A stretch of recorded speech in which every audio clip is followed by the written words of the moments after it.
Je m'appelle Alain Badiou, je suis philosophe. Je vais vous parler des problèmes de la jeunesse et de la difficulté pour elle aujourd'hui de trouver le chemin d'une vraie vie. Je suis Jean Bobéro, historien et sociologue. J'ai été le premier titulaire d'une chaire sur la laïcité dans l'enseignement supérieur et je vais tenter de vous expliquer ce qu'est la laïcité, qui n'est pas forcément ce qu'on croit. Philippe Costamagna, je suis historien d'art doué d'œil, c'est-à-dire que je peux attribuer des tableaux. Je vais vous expliquer cela.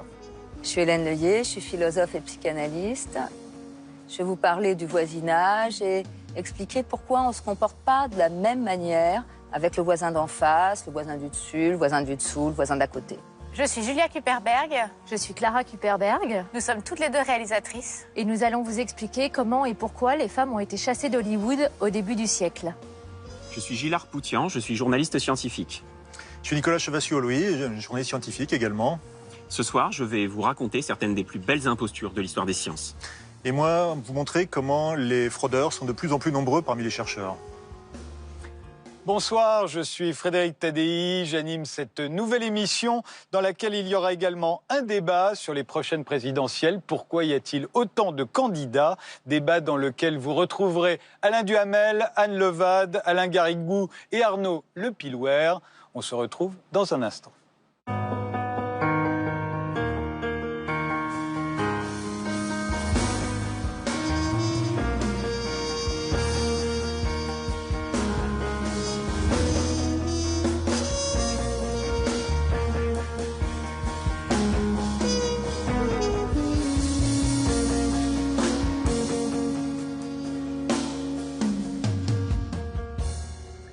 Jean Bobéro, vous êtes historien des religions, sociologue de la laïcité, c'est même vous qui avez fondé la discipline, la sociologie de la laïcité.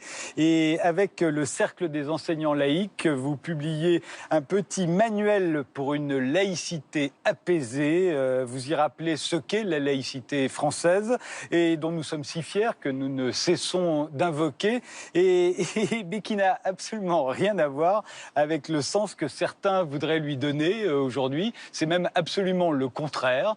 Vous rappelez notamment que la laïcité est basée sur 3 principes. Est-ce que vous pouvez nous les rappeler ici ? Oui, alors effectivement, il y a 3 principes. Il y a 2 finalités principales. La première finalité, c'est la liberté de conscience comme liberté publique dont tous doivent bénéficier, que l'on croit ou que l'on ne croit pas. La seconde finalité, c'est l'absence de discrimination pour raison de religion et de conviction, l'égalité des citoyens devant la loi. Ça, c'est les 2 finalités. Et puis, il y a un moyen. Le moyen, c'est que l'État soit un arbitre, donc qu'il soit neutre, mais pas une neutralité à différence. L'arbitre, il rappelle les règles, mais il est ni pour ni contre. Il est pour l'observation des règles par chaque camp. Mais c'est l'arbitre. Il permet aux gens de jouer. Et il ne faut pas que les joueurs soient neutres. L'État est laïque, ça veut dire que c'est l'État qui est laïque, ce n'est pas les citoyens. Voilà. Et justement, l'État est laïque pour que les citoyens puissent bénéficier de la liberté de conscience, puissent bénéficier de l'égalité citoyenne. Et évidemment, chacun doit respecter les convictions et les non-convictions, je dirais, de l'autre. L'école publique est laïque, mais pas la voie publique et pas les plages publiques.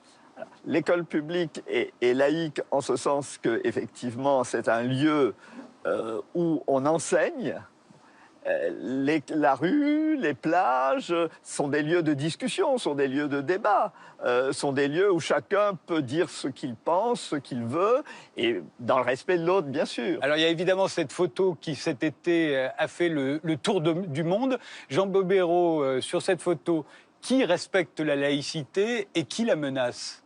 Je crains que ce soit justement les gens qui obligent cette femme à se dévêtir qui la menacent. Bon, moi, ce que j'aurais aimé, c'est finalement qu'il y ait une photo d'une femme comme ça, très habillée, avec à côté une femme qui serait en string, par exemple, et que les deux soient en train de discuter. C'est ça la laïcité, c'est ce respect de l'autre, et finalement le fait que chacun ne menace pas l'autre en étant soi-même et en vivant selon ses convictions. Si des policiers commencent à menacer une femme en burkini, est-ce que demain ils vont menacer des religieuses Souvent, on a vu des religieuses se baigner dans la mer. Est-ce que c'est conforme à la laïcité, cette image-là? Voilà, je crois que c'est une image sympathique, elles sont joyeuses, et personne n'aurait l'idée de leur dire ben, vous n'avez pas le droit d'être comme ça dans les vagues, dans l'eau, parce que vous êtes habillés.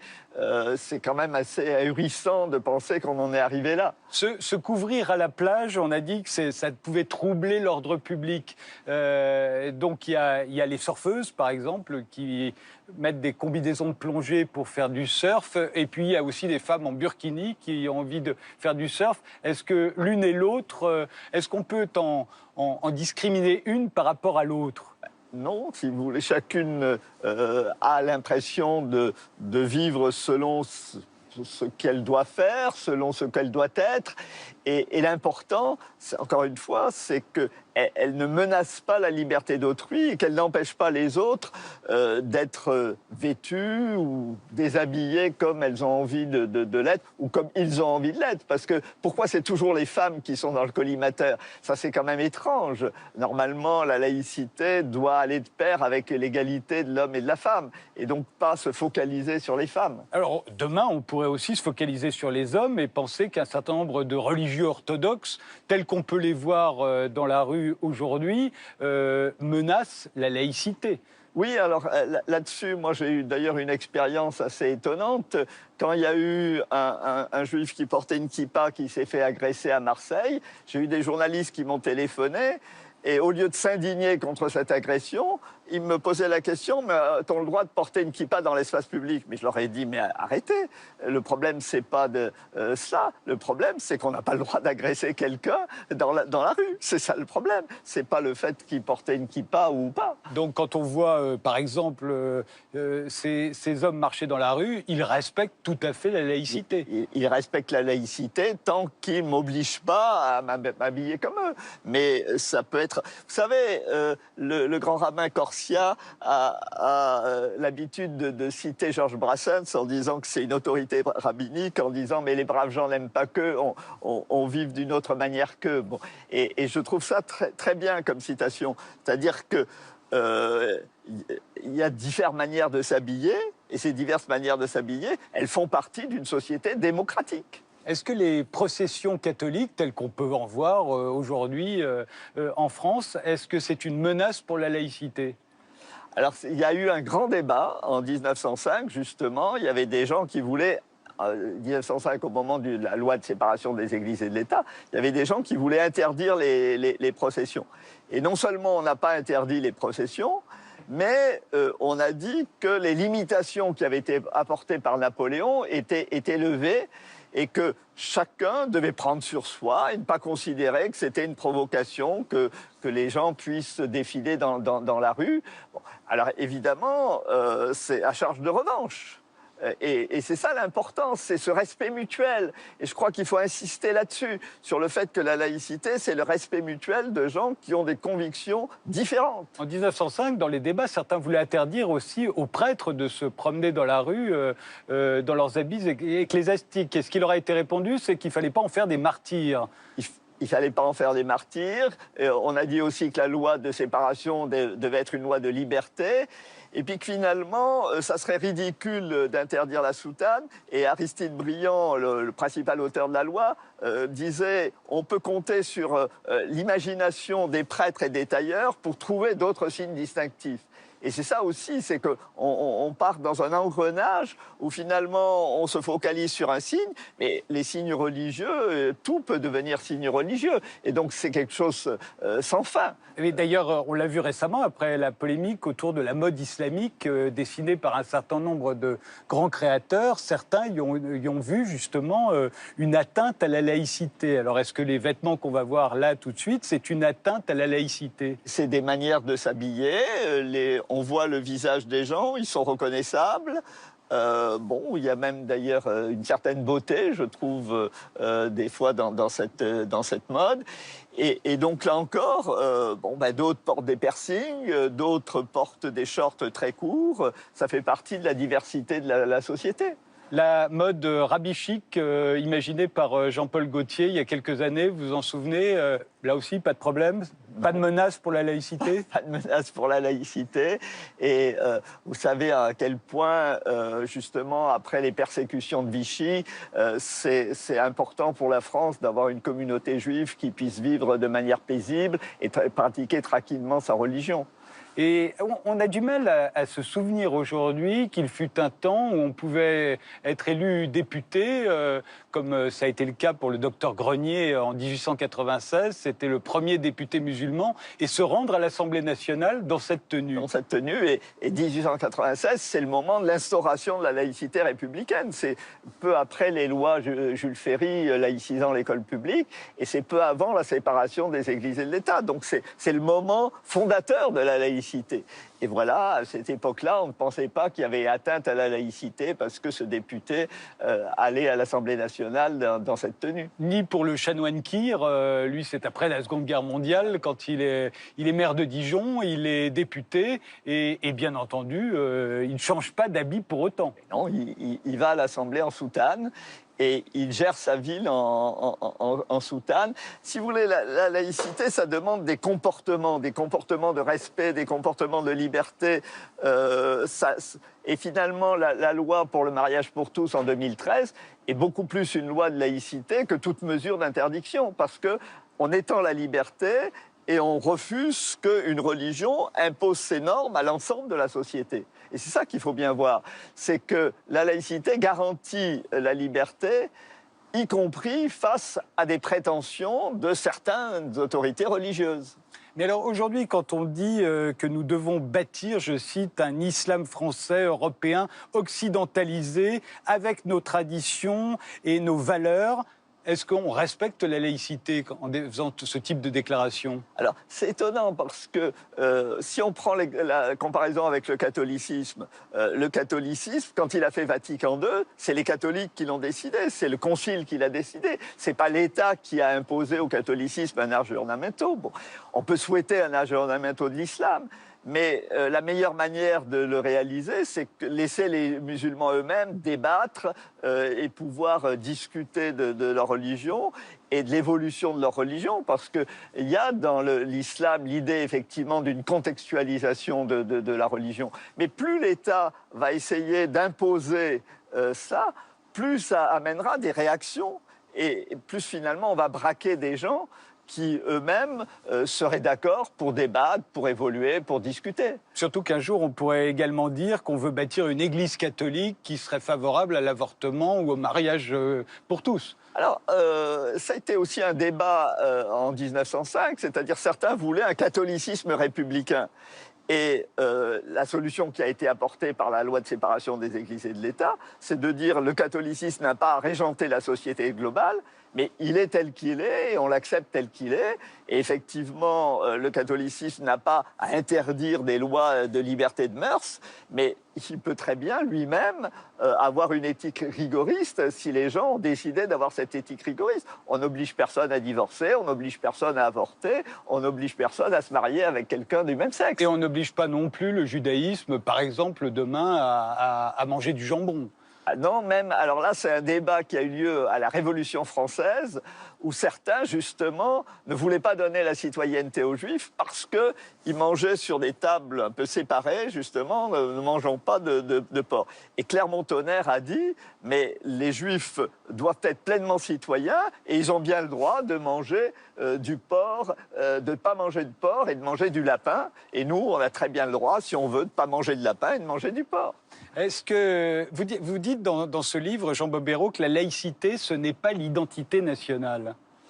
Oui, la laïcité, c'est une règle politique pour pouvoir vivre ensemble et faire ensemble une société plurielle, une société démocratique, une société où l'on débat, une société où on construit l'avenir. Et le thème de l'identité nationale, c'est souvent un thème nostalgique, où on regarde vers le passé et où on idéalise d'ailleurs le passé, au lieu de se tourner vers l'avenir. Si on a à construire quelque chose, c'est la France de demain, avec tous ses habitants, avec tous ses citoyens. Mais néanmoins, cette laïcité que vous venez de nous décrire, qui est la même depuis très très longtemps, on pourrait décider de la changer. on en aurait les moyens juridiques. En 2004, avec la loi interdisant le port du voile à l'école, on l'a modifié. On l'a modifiée, on peut toujours la modifier, mais attention aux libertés publiques. Et il faut bien se rendre compte que quand on pense dans l'engrenage de la limitation des libertés publiques, cet engrenage, il n'a pas de fin et chacun peut se trouver menacé finalement. Si on impose des codes vestimentaires, où on va s'arrêter. Et il n'y a pas de raison, finalement, de ne pas aller de plus en plus loin dans ces interdictions. Et puisque vous parlez de la loi de 2004, quand cette loi de 2004 a été prise, je pense que si on avait dit aux gens que, du coup, on allait juger la longueur des jupes à l'école ou des choses comme ça, les gens auraient été horrifiés à l'époque, parce qu'il était uniquement question des signes dits ostensibles. Bon. Mais vous voyez, il y a une contamination qui fait que finalement les atteintes ou les limitations de la liberté peuvent être de plus en plus grandes et c'est ça qui est dangereux finalement. Pour une laïcité apaisée, vous préconisez au fond d'appliquer la laïcité et pas autre chose et surtout pas son contraire. Alors, on propose justement de recentrer la laïcité sur ces comportements de respect mutuel et de respect de la liberté de chacun, et sur une pédagogie justement de la laïcité, parce que quand on s'adresse à des enfants et des adolescents, c'est normal qu'ils aient des questions, c'est normal même qu'ils provoquent un peu, et c'est le rôle des enseignants, c'est le rôle des parents, c'est le rôle un peu de l'encadrement aussi de la puissance publique, de garder son sang-froid et de savoir répondre, et de former les gens, et de rendre la République attractive, parce que c'est ça le grand problème aujourd'hui, c'est que Daesh ne soit pas attractif, mais qu'au contraire, la République soit attractive et qu'elle soit inclusive pour tous ses citoyens. Merci Jean Bobéro pour toutes ces précisions. On continue l'émission, on va s'intéresser maintenant à l'augmentation de la fraude dans les labos de recherche scientifique. Mais tout de suite, un extrait de La vie de Brian, célèbre film des Monty Python sur la naissance des religions. Un film qui n'hésite pas à se moquer de la pratique religieuse, mais ça aussi c'est laïque. Ah, c'est tout à fait laïque et c'est sain dans une société démocratique qu'il puisse avoir la critique de la religion comme il peut avoir l'expression de diverses sensibilités religieuses.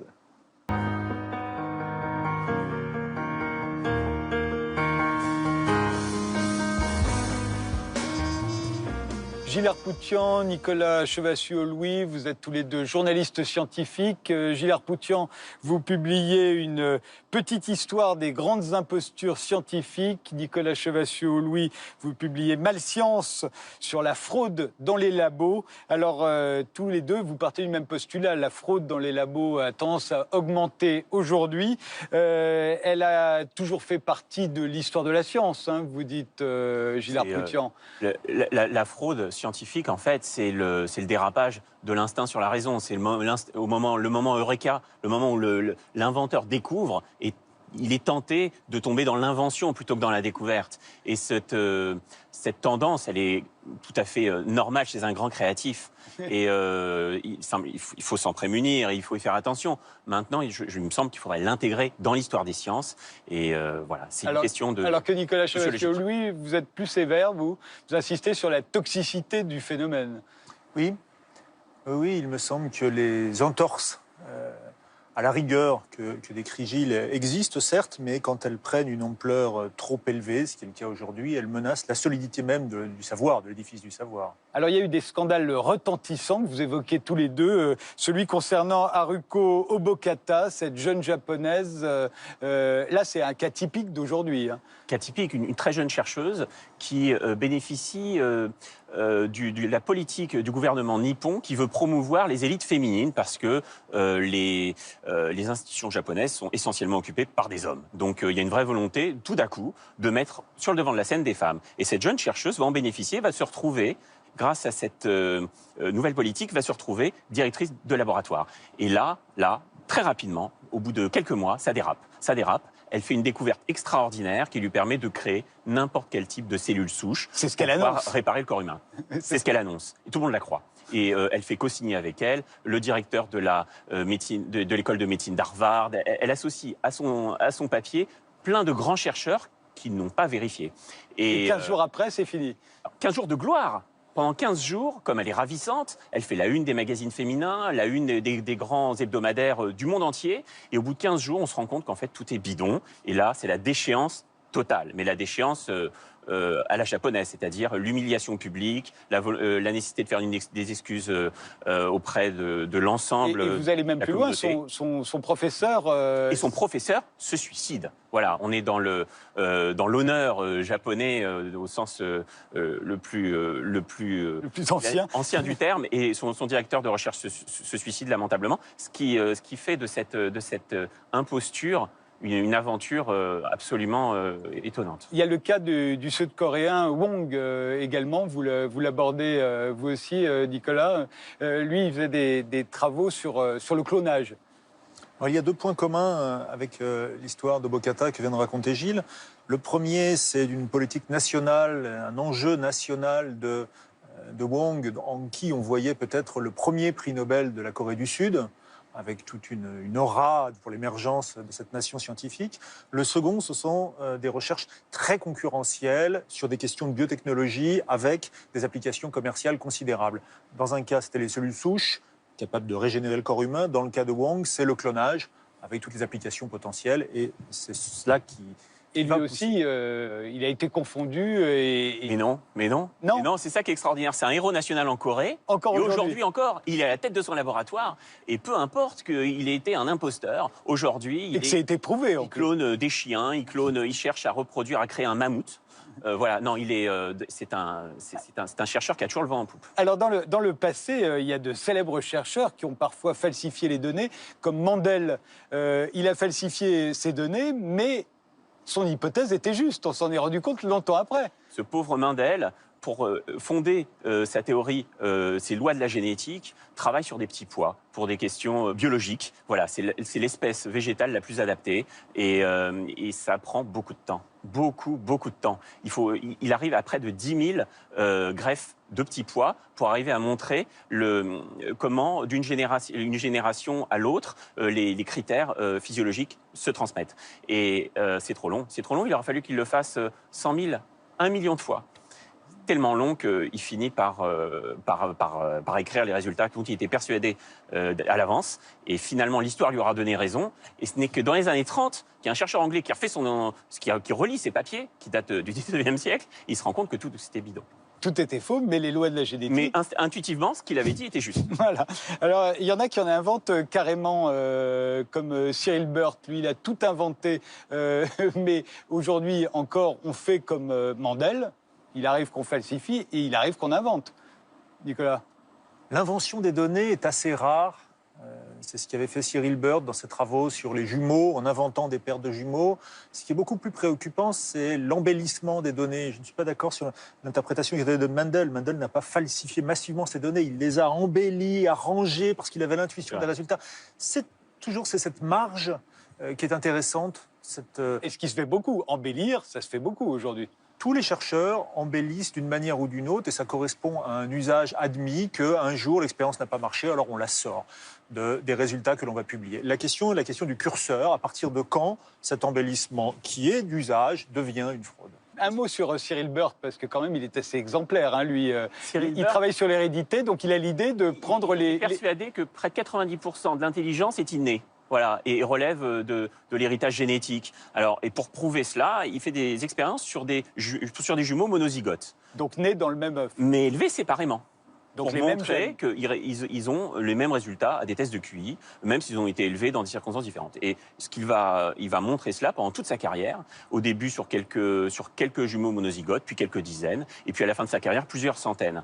Il a ainsi été l'un des principaux psychologues de l'Angleterre, de l'après-guerre. Il a une influence énorme. Les lois d'éducation en Angleterre étaient inspirées de ses travaux. On sélectionnait les enfants à l'âge de 11 ans sur des tests de QI et non pas du tout sur les résultats scolaires. Et selon votre test de QI, vous alliez dans un enseignement technique, un enseignement général. Bref, on vous orientait en fonction des tests mis en place par Cyril Burt. Et en fait, on s'est rendu compte, juste après sa mort, là, en l'occurrence, il n'a pas connu de déchéance. On a retravaillé sur ces fameuses études de jumeaux qui étaient juste impossibles. C'est-à-dire qu'il n'existe pas en Angleterre plus de 10 jumeaux à l'échelle d'un siècle, plus de 10 jumeaux monozygotes élevés séparément. Il en avait des centaines. Et à l'échelle mondiale, il n'y en a pas déjà 100. Les chercheurs n'en ont pas trouvé une centaine. Donc en fait, tout était bidon. Et ce qui est amusant, c'est que sa dernière étude, il l'a faite pratiquement à l'âge de 80 ans, alors qu'il n'avait plus de laboratoire, plus d'assistants, et ça n'a choqué personne. Et, voilà. Et depuis, il a tout à fait disparu des annales des sciences, à tel point que à la British Library, lorsqu'on cherche Cyril Bird, qui était vraiment un des grands noms de la psychologie en Angleterre, il n'apparaît plus. C'est quoi le phénomène aujourd'hui? On dit publier ou mourir, mais ça on le dit depuis très très longtemps déjà. Oui, on le dit depuis très longtemps. Ce qui change, c'est que...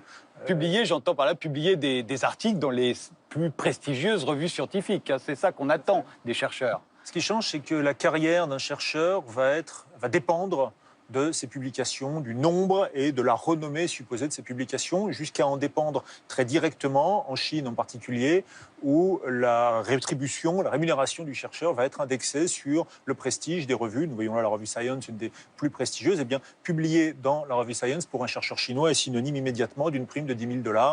Enfin, ce qui évidemment... Vous citez tous les deux Jan Hendrickson. Lui, il a publié tous les combien à peu près? Et toutes les semaines.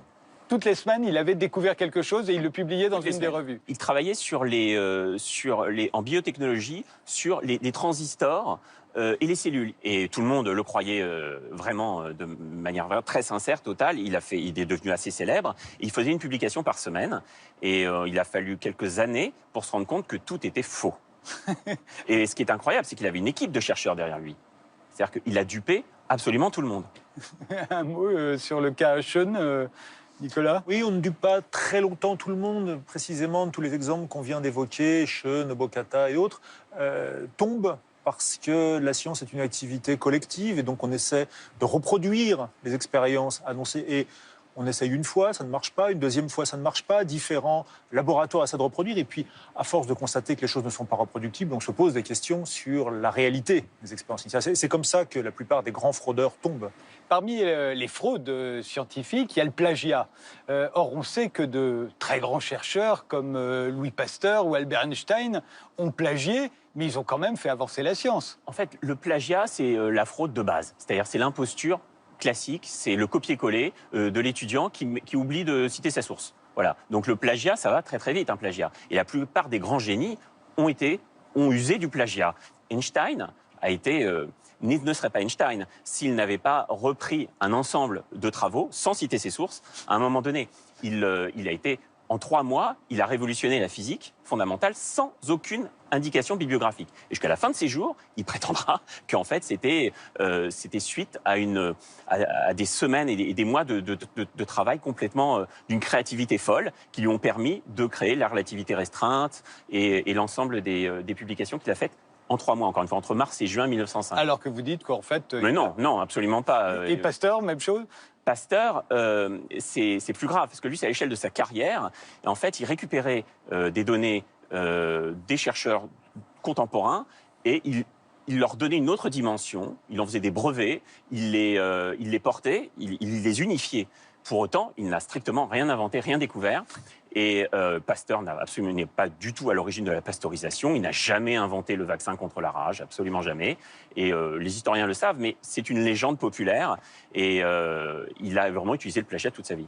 Est-ce que ça touche de la même manière la recherche privée, Nicolas Chevassieux-Louis? On a beaucoup parlé de la recherche publique, là, mais la recherche privée est touchée de la même façon? D'une certaine manière, moins, puisque la recherche privée a un intérêt direct et commercial à que les travaux qu'elle produit soient efficaces et reproductibles.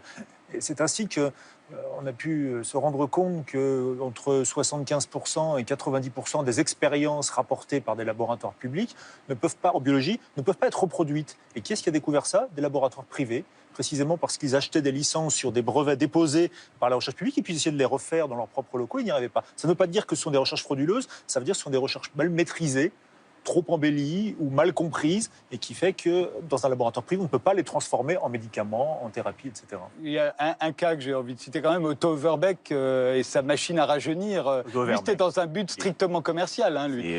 C'est une aventure scientifique extraordinaire. Otto Overbeck, c'est un chimiste à la retraite et il invente un système pour rajeunir. Il appelle ça le Rejuvenator. Ça se passe en Angleterre dans les années 30. Et sa machine semble fonctionner et produit de réels bénéfices chez ses patients. C'est un escroc, mais qui a une vision scientifique. Voilà. Et il invente la première machine d'électrothérapie. Et finalement, très récemment, il y a 2 ans, des historiens de la médecine en Angleterre se sont intéressés à son invention. Et on s'est rendu compte que c'était exactement les dispositifs de traitement électromagnétique cérébraux qu'on utilisait depuis quelques années seulement. Et donc, le voltage, tout était valable. Et ça fonctionnait vraiment. Alors, l'imposture scientifique qui a fait le plus de victimes, c'est sans doute Lysenko, dont vous parlez dans votre livre, Gilles Arpouchian. Il est quand même responsable de plusieurs famines en URSS sous Staline, et il a fait éliminer tous ses détracteurs. Néanmoins, sans aller jusqu'au cas de Lysenko, est-ce que ça fait des victimes aujourd'hui, la fraude scientifique? Un des cas les plus impressionnants, c'est une publication dans The Lancet, qui est une revue médicale britannique, très prestigieuse aussi, qui prétendait établir un rapport entre la vaccination contre la rougeole et le risque accru d'autisme, et qui a été à l'origine d'une chute du taux vaccinal contre la rougeole en Royaume-Uni et aux États-Unis également. La rougeole peut être une maladie très très grave chez l'enfant, donc il y a eu des morts de rougeole qui n'auraient pas dû être, surtout qu'il est apparu que cette publication était entièrement frauduleuse. Pour le coup, c'était une invention de données de la part d'un chercheur qui s'appelait Wakefield, qui était mu par des intentions idéologiques. C'était un opposant à la vaccination et qui agissait pour des raisons de combat politique. Il y a de plus en plus d'articles rétractés, y compris dans les revues scientifiques les plus prestigieuses, comme The Lancet, Nature ou Science. Le recordman, vous avez regardé qui c'était, le recordman des articles rétractés? Fuji, c'est un japonais, en fait c'est un anesthésiste. Et alors lui, il avait un bonus, une prime à chaque publication par le laboratoire qui finançait ses recherches. Alors donc il ne s'est pas gêné et on s'est rendu compte de la fraude après un certain nombre d'années, à l'échelle pratiquement d'une carrière. C'est comme ça qu'on se retrouve avec plus de 200 fraudes, plus de 200 rétractations finalement. Il a été renvoyé de l'université quand même. Oui. Qu'est-ce qu'il faudrait faire aujourd'hui, à votre avis? Il y a déjà supprimé les primes à la publication, encourager la formation des étudiants. Apprendre le métier de chercheur, c'est un petit peu comme un compagnonnage au Moyen-Âge. On apprend aux côtés d'un maître, et si ce maître apprend la rigueur, eh bien on la pratiquera soi-même par la suite. Et puis plus généralement, changer l'usage de la science, qui est que le premier gagne tout. Aux Jeux Olympiques, il y a un podium avec 3 places, il y a 3 médailles, or, argent, bronze. En science, il n'y a qu'une seule médaille, il n'y a qu'une médaille d'or, et les autres n'ont rien. Et il faudrait récompenser aussi le 2e et le 3e, parce que c'est parce qu'il y a un 2e et un 3e qui reproduisent un résultat que ce résultat est solide. Vous dites aussi que les financements sont trop courts aujourd'hui. Certainement, c'est pour ça que je plaide pour une science lente. Même on parle de la slow food par opposition à la fast food, mais par opposition à la fast science d'aujourd'hui qui va trop vite, etc. Je plaide pour un ralentissement et donc sur une recherche qui s'étende sur plusieurs années, des financements qui vont sur 5 ans, 10 ans, le temps de prendre le temps d'une réflexion profonde et approfondie.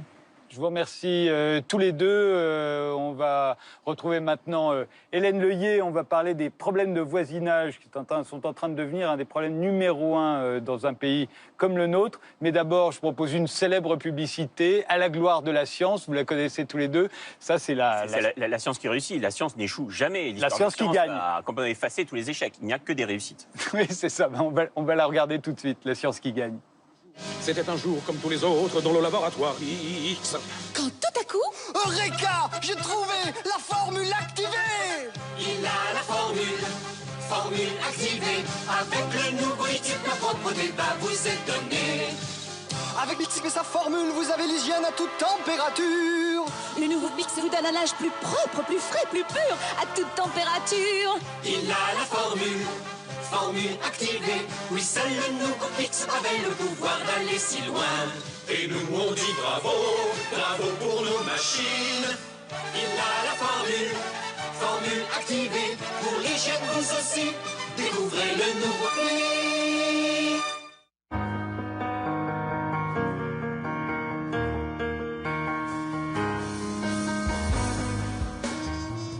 Hélène Leuillet, vous êtes philosophe et psychanalyste et vous venez d'écrire sur le voisinage. Alors on pourrait penser que c'est un sujet anecdotique, le voisinage, mais vous dites pas du tout. Les questions du voisinage sont au centre des problèmes politiques et éthiques d'aujourd'hui. Ah, tout à fait. C'est là le laboratoire du social. En fait, c'est extrêmement important ce qui se joue dans nos relations de voisinage, de fascination, de crainte, d'angoisse ou au contraire de bonnes relations d'entraide, de convivialité. Aujourd'hui, on cherche le politique.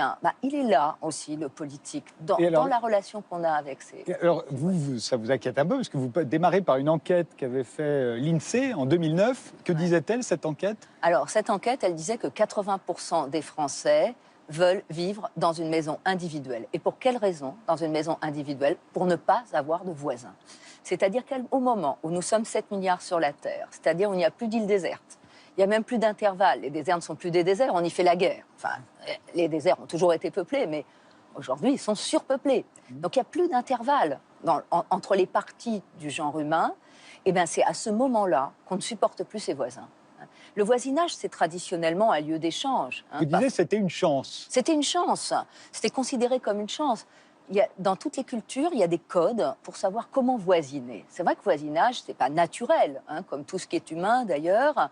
Dans la mesure où c'est un rapport à l'autre, il y a des codes de voisinage, des codes d'entraide qui sont différents selon les cultures, mais qui existent toujours. Aujourd'hui, tout se passe comme si on avait un peu perdu ces codes, que la seule chose dont on voulait se débarrasser, c'est du voisin et vivre. On ne peut plus vivre dans une île déserte, donc s'entourer de haies, essayer au moins de faire comme s'il n'y avait pas de voisins. En fait, c'était une chance, c'est devenu une gêne. C'est devenu une gêne, en fait, quand on parle du voisinage. Tout le monde pense d'abord à la plainte. Alors évidemment, quelques voix vont s'élever pour dire non, pour moi, c'est formidable, j'ai des expériences formidables. Mais la plupart d'entre nous, on a des histoires mauvaises de voisins à raconter. Alors justement, nous sommes parfois de très mauvais voisins aussi. Et c'est le sujet de votre livre, puisque vous expliquez qu'en fait, on n'a pas du tout le même comportement avec ses voisins du dessus, ses voisins d'en face, ses voisins d'en bas et ses voisins d'à côté. Alors commençons justement par les voisins d'en face. Qu'est-ce qu'ils ont de particulier? Les voisins d'en face, en fait, on a, comme le dit l'expression, à eux une relation de face à face. C'est-à-dire qu'ils passent par le regard. Et le regard, c'est un sens terrible. C'est ce qu'on voit, les voisins d'en face. C'est ce qu'on voit et qui nous voit. Attention, qui nous voit aussi. Et on sait qu'ils nous voient, voire qu'ils nous voient nous voir, etc. Tous ces jeux de regard et de miroir qui sont en fait lourds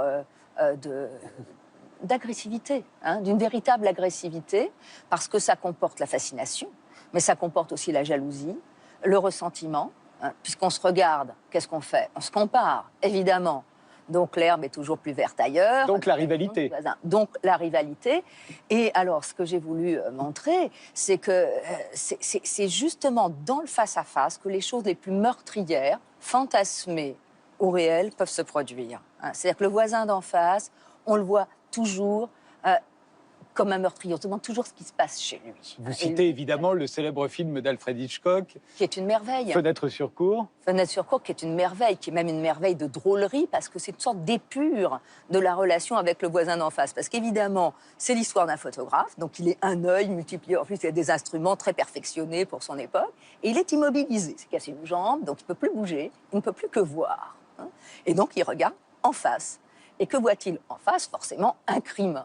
Et il mène son enquête comme ça, et il tue en immobilisant, enfin, il réussit à immobiliser plutôt son meurtrier en l'éclairant avec sa caméra.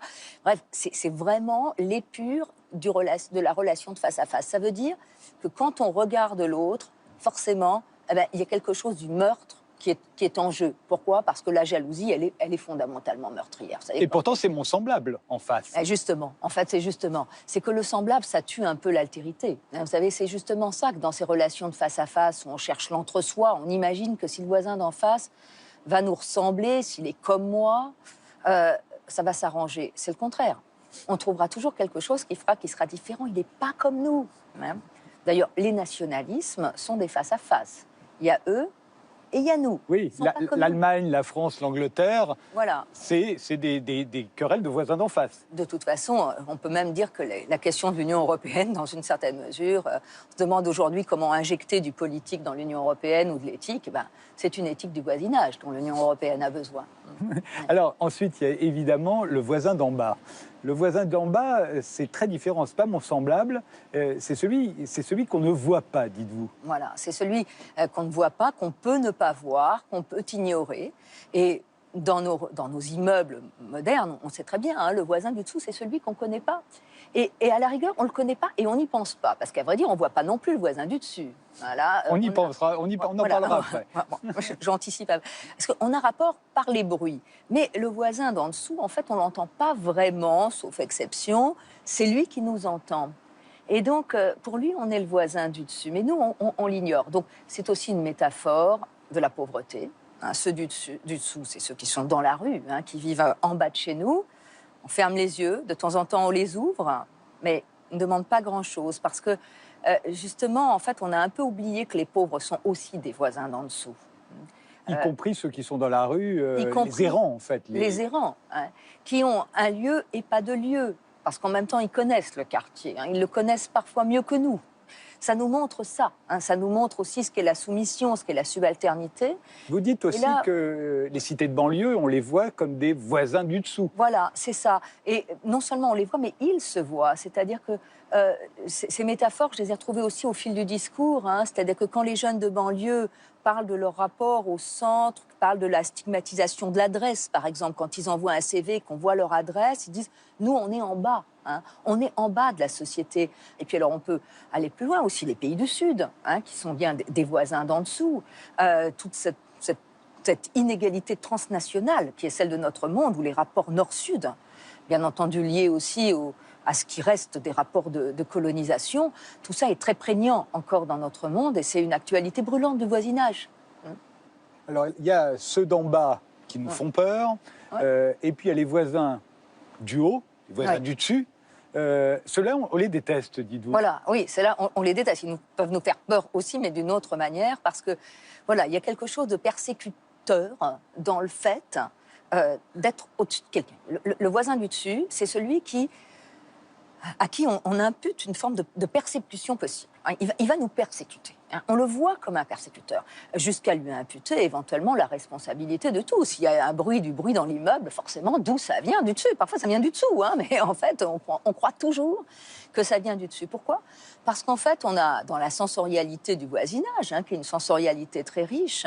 Ben oui, parce que le voisin, quand même, c'est celui qu'on frôle, c'est celui qu'on sent, c'est celui qu'on entend. C'est un corps à corps. On lui parle, même pas longtemps, mais on lui parle. Tout à fait, tout à fait. C'est un corps à corps, le voisinage. Le corps est en jeu. Et c'est pas rien. Je veux dire, c'est important pour se sentir chez soi d'avoir un rapport aussi avec ses voisins. Hein. Les voisins, ils peuvent nous pousser à déménager quand ils sont vraiment insupportables. Y compris les voisins du dessus, donc. Voilà, y compris les voisins du dessus. Surtout les voisins du dessus, souvent. Parce que aujourd'hui, on a beaucoup d'amis virtuels, etc. Ils nous dérangent pas trop. Hein. Tandis que quand le corps est en jeu dans le voisinage, alors là, ça peut devenir plus embêtant et que c'est là aussi que du coup il est important de bien voisiner. Alors évidemment, à ce voisin du dessus se greffent aussi tous les fantasmes donc qui viennent de ce qu'on l'entend mais on ne le connaît pas. Donc on imagine aussi sur lui qu'il veut nous dominer. C'est la métaphore de la domination. Mais ce rapport du haut et du bas, il nourrit aussi tous les fantasmes populistes. Les élites sont responsables de tout, on leur impute tous les crimes. Et si on lit le discours populiste, on peut s'amuser à faire ça. On voit que tous les fantasmes archaïques qu'on a à l'égard de nos voisins du dessus, on les retrouve dans des discours qui se veulent des discours politiques, mais qui sont en fait purement greffés sur le fantasme. Oui, alors maintenant le voisin d'à côté. Le voisin d'à côté, c'est l'autre. Voilà, le voisin d'à côté, c'est l'autre. Alors, ce que je veux dire, c'est que peut-être on peut essayer de se déplacer mentalement, parce qu'évidemment, ce face-à-face, ce au-dessus, ce ne sont que des places. Il n'y a pas de substance. Hein. Personne n'est plus en haut, plus en bas, enfin, sauf parfois, il y a des situations réelles. Mais enfin, quand même, ce sont des places. Hein. Donc, si on arrive à se déplacer un peu mentalement et pouvoir, dans nos voisins, des gens qui sont à côté de nous, alors, l'à côté, c'est assez libérateur, hein, parce que, bon, à côté, on ne se voit pas forcément, donc c'est moins intrusif, à côté. Hein. Bon, on peut s'entendre, bien sûr, et se gêner, mais quand même, l'à côté permet une sorte de liberté. J'ai voulu réhabiliter la juxtaposition qui est injustement décriée parce qu'on dit qu'il faut des liens forts entre les gens. Bien sûr qu'il faut des liens forts dans l'État, il vaut mieux que les gens se sentent un peu citoyens, un peu concernés par l'actualité, dans la famille, avec ses amis, bien sûr qu'on cherche des liens forts. Mais avec les voisins, on a des liens qui ne sont pas nécessairement des liens forts, hein, mais qui sont du coup des liens très libres et qui permettent quand même cet échange traditionnel du voisinage, hein, qui est le premier lieu de l'échange, hein, qui est le premier lieu de l'entraide. Ce n'est pas des bons sentiments, ça, ce n'est pas de la compassion. Je ne dis pas que le voisinage va régler tous les problèmes de l'humanité, qu'il suffit de faire des fêtes de voisins pour qu'enfin on vive en paix dans le monde. Enfin, loin s'en faut. Et moi, j'ai essayé d'appeler cet espace l'espace de la mitoyenneté, c'est-à-dire de cet espace qui est commun. On a une ligne en commun, en quelque sorte. Hein. Et c'est énorme. Mais la ligne, parfois, on y dresse un mur. C'est le cas généralement avec le voisin d'à côté. Et alors là, au XVIIIe siècle, il y avait des proverbes, on disait « mauvais voisin, celui qui édifie un mur hein. ». C'est une très mauvaise manière de voisiner. Aujourd'hui, même les États ne savent plus voisiner, puisque les murs prospèrent partout. Hein. On a cru que le mur de Berlin tombait, il n'y aurait plus de murs. Au contraire, les murs poussent partout, hein, en Europe, mais aussi entre le Mexique et les États-Unis.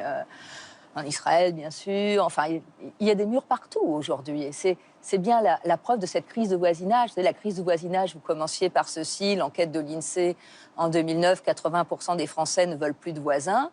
Mais à l'échelle du monde, c'est la même chose. Tout se passe comme si les pays ne voulaient plus de voisins. Alors justement, qu'est-ce que vous proposez comme éthique de la coexistence, comme éthique du voisinage? Éthique de la coexistence, déjà, qu'on prenne conscience que c'est de l'altérité. Parce que c'est l'altérité qui pacifie les rapports entre les humains. On l'oublie souvent. On cherche du semblable alors que c'est l'altérité qui pacifie. Et si on réalise donc que le voisin est le premier hôte, qu'on a un lieu en commun, hein, que ce grand thème du commun qui ressurgit aujourd'hui dans la pensée politique, c'est d'abord le lieu. Hein. D'abord, on a des lieux en commun. Et bien, si on sait qu'on partage un lieu, que l'autre est nécessaire au sentiment que j'ai d'être chez moi, eh bien là, peut-être qu'on arrive un peu à pacifier les relations avec ces autres que sont nos voisins. Merci. Hélène Leuillet propose une dernière réflexion sur le voisinage. C'est un extrait de Domicile conjugal, le célèbre film de François Truffaut avec Jean-Pierre Léaud et Claude Jade. C'est exactement ce que vous avez dit sur le voisinage. Le voisinage, c'est ce qui nous terrifie. Voilà, c'est ça, c'est les fantasmes. On voit bien que c'est les fantasmes les plus archaïques, de la peur de l'intrusion, d'être touché, d'être regardé, etc. C'est vraiment ça qu'on voit dans ce film.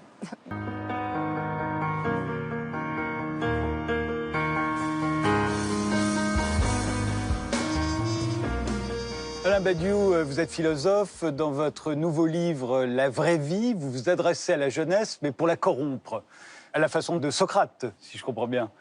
Oui, à la façon de Socrate, puisque quand on a dit que Socrate corrompait la jeunesse, ce qui lui a valu la peine de mort... Hein, sous cette accusation, hein. Oui, je ne me souhaite pas cette issue, mais... Et on voulait dire en réalité qu'il détournait les jeunes des lois de la cité, des traditions, de la religion établie, etc. Autrement dit, on incriminait d'abord la fonction critique de la philosophie naissante qui demande à chacun de trouver, autant que faire se veut par ses propres moyens, le chemin de la vie. Et alors, corrompre la jeunesse, c'était dire, eh ben, peut-être que ce chemin, tel qu'on vous le propose, il n'est pas si bon que ça, il y a peut-être de meilleurs chemins, réfléchissez, cherchez, etc. Et je m'inscris dans cette tradition, comme sans doute à peu près toute la philosophie l'a fait.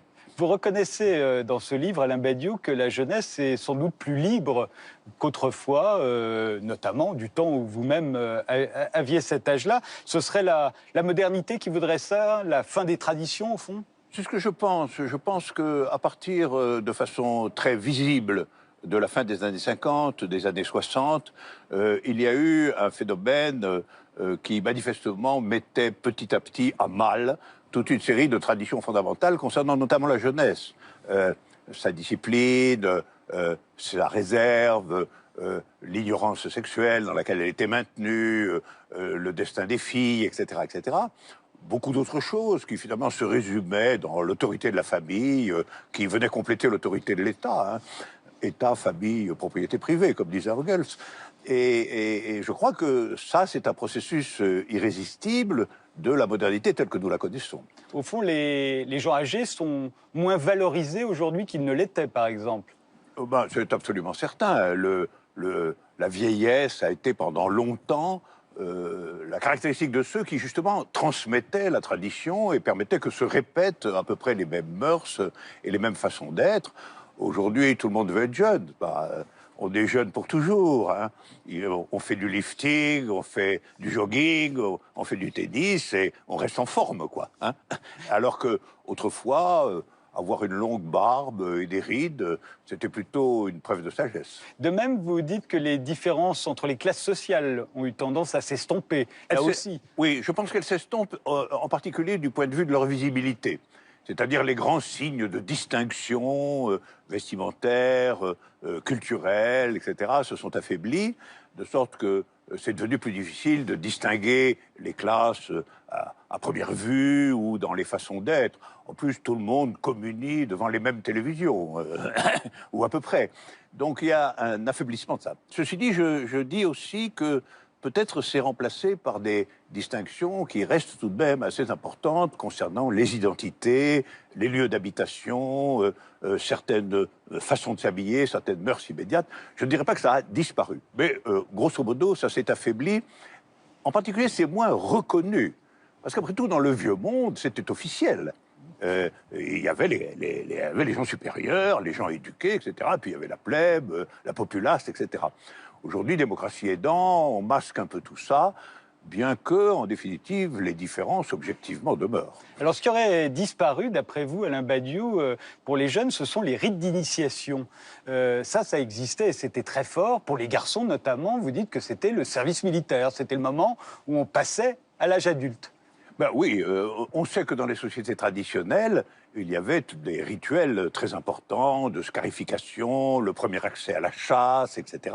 Pendant des millénaires, là, pendant des dizaines de milliers d'années, ça a été comme ça. Le passage du jeune homme à l'âge adulte était marqué par des scansions symboliques très fortes. Dans le monde moderne, en réalité, le service militaire était une des dernières subsistances de cette vieille tradition. Malgré tout, j'ai encore connu l'époque, moi, où avant le service militaire et après le service militaire, c'était pas la même chose. Avant, on était encore un jeune, après, on commençait la vie adulte.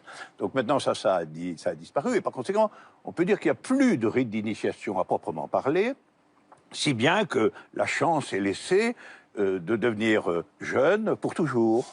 Et pour les filles, alors? Pour les filles, c'était le mariage, c'était le mari qui faisait la différence entre une fille et la femme. Là, le changement est évidemment considérable, et c'était lié au culte de la virginité, à des choses de cet ordre-là.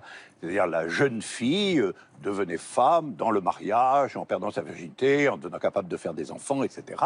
Et donc, la fille devenait femme par la médiation d'un homme, en réalité. C'était l'irruption de l'homme dans sa vie personnelle qui la faisait passer de la jeunesse à l'âge adulte. Mais alors, quelles conséquences aujourd'hui? Aujourd'hui qu'il n'y a plus ces rites d'initiation, être un jeune homme aujourd'hui, on est condamné à une sorte d'adolescence perpétuelle? Condamné, je ne sais pas, mais en tout cas, comme je le disais au début, se présente la possibilité d'une indécision très importante sur qu'est-ce que c'est que ne plus être jeune, en tout cas. Puisque d'abord, les adultes, etc., souhaitent rester jeunes, et que d'autre part, il n'y a pas de rite d'initiation qui vous distingue clairement de l'enfance.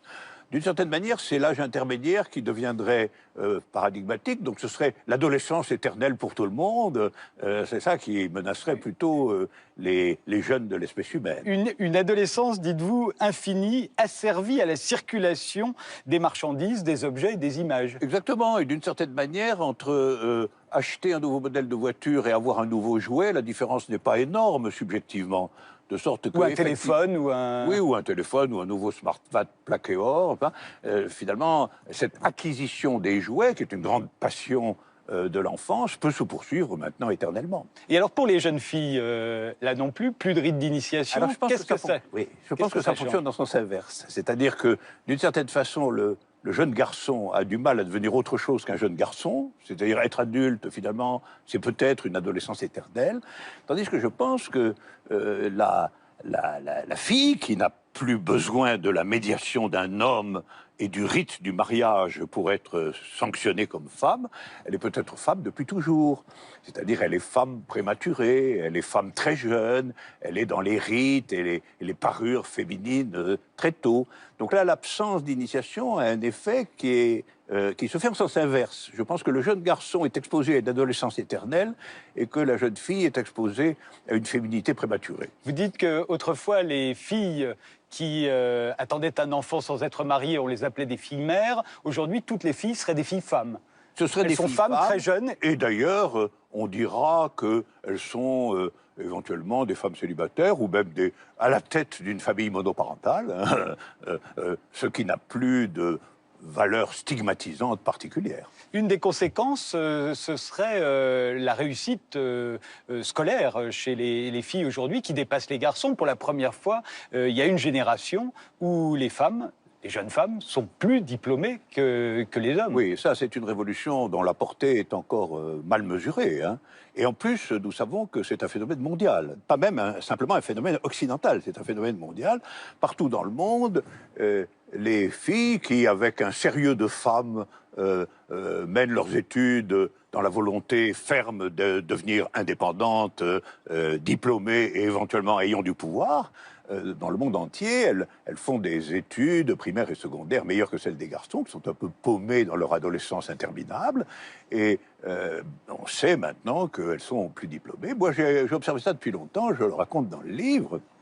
J'ai assisté à des procès concernant des jeunes garçons de banlieue, traînants, moitié dealers, consommateurs de drogue, etc., qui étaient donc dans le box des accusés. Et puis, à la tribune, on trouvait des juges, ou dans la défense, on trouvait des femmes qui pouvaient être leurs sœurs ou leurs cousines, et qui, elles, étaient du côté du pouvoir. Et alors, justement, la société traditionnelle, autrefois, vous dites, Alain Badiou, qu'elle voulait imposer une idée, une croyance. La société d'aujourd'hui, elle veut quoi, d'après vous? Je pense que la société d'aujourd'hui ne veut plus qu'une seule chose, c'est se perpétuer telle qu'elle est, et que son impératif est en réalité vie sans idée, parce que ce qu'elle veut absolument, c'est qu'on continue à être sous le double signe fondamental de la société moderne, être salarié et être consommateur. Alors, bon, après, il y a les propriétaires, il y a l'oligarchie planétaire qui est très restreinte aujourd'hui, mais en gros, ce qu'on propose à tout le monde, sans que d'ailleurs tout le monde puisse y accéder, des milliards de gens n'y arrivent pas, on propose au monde d'être une combinaison de salariés et de consommateurs, c'est-à-dire de servir à quoi? Faire circuler l'argent, voilà. C'est-à-dire de le gagner dans un premier temps en produisant des marchandises et de le dépenser dans un deuxième temps en achetant des marchandises. Voilà. Et c'est ça qui fait fonctionner la société. Et quand ça ne marche pas, c'est la crise. On décrète universellement la crise. Et voilà pourquoi c'est une vie ramenée, au fond, à être un opérateur de circulation. Et la vraie vie, alors vous, que vous préconisez, cet appel à corrompre la jeunesse Je pense que la vraie vie aurait des conditions négatives et affirmatives. La condition négative, c'est que je pense qu'il faudra un jour ou l'autre rompre avec cette définition abaissée de l'existence qui est de collaborer tous à la grande circulation mondiale des marchandises et de la monnaie, devenir un peu autre chose. Alors autre chose, ça veut dire trouver un chemin dans lequel ce qu'on fait est lié à des valeurs, des intérêts, des désirs singuliers et qui ne sont pas réductibles à cette gigantesque machine. Alors j'en propose quelques-uns. On sait très bien que quelqu'un qui crée une œuvre d'art, quelqu'un qui invente un théorème de mathématiques, quelqu'un qui même tombe dans une passion amoureuse extrêmement violente, quelqu'un qui écrit des poèmes sur le trottoir, il y a beaucoup de figures. Ces figures-là sont déjà des figures qui tentent de trouver la vraie vie à l'intérieur du monde tel qu'il est. Et moi, en tant que philosophe, je les encourage vivement dans cette voie. La vraie vie, vous avez vécu la vraie vie, vous, Alain Badiou ? Je pense que je suis né dans un monde un peu différent de celui d'aujourd'hui, hein. Donc j'ai eu cette chance-là. On était encore dans un monde où la notion de l'idée, de l'orientation, de l'idéologie, même tout ça avait une vigueur importante. J'ai vu ce monde se dégrader en quelque sorte, et que la grande machine planétaire de la circulation générale des capitaux et de la monnaie se mettre en place. Et je pense tout de même avoir essayé les différents registres de la vraie vie. Je me suis intéressé beaucoup aux sciences, je crois avoir été un amoureux véritable, j'ai fait du théâtre, j'ai écrit des romans et j'ai fait, comme on sait, de la politique. Donc j'ai essayé d'installer ma vie dans des choses intéressantes. Merci Alain Badiou. On va s'intéresser maintenant à l'élection présidentielle. Pourquoi y a-t-il autant de candidats? Mais d'abord, une certaine vision de la jeunesse. Regardez.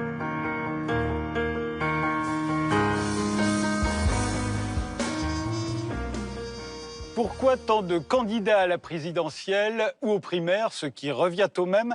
Alors, pour répondre à cette question, j'ai réuni sur ce plateau Alain Duhamel, journaliste politique qui suit la vie politique française et les présidentielles depuis plus d'un demi-siècle maintenant. Dans votre tout nouveau livre qui vient de sortir, Pathologie politique française, vous tentez de déchiffrer ce qui caractérise le tempérament politique des Français.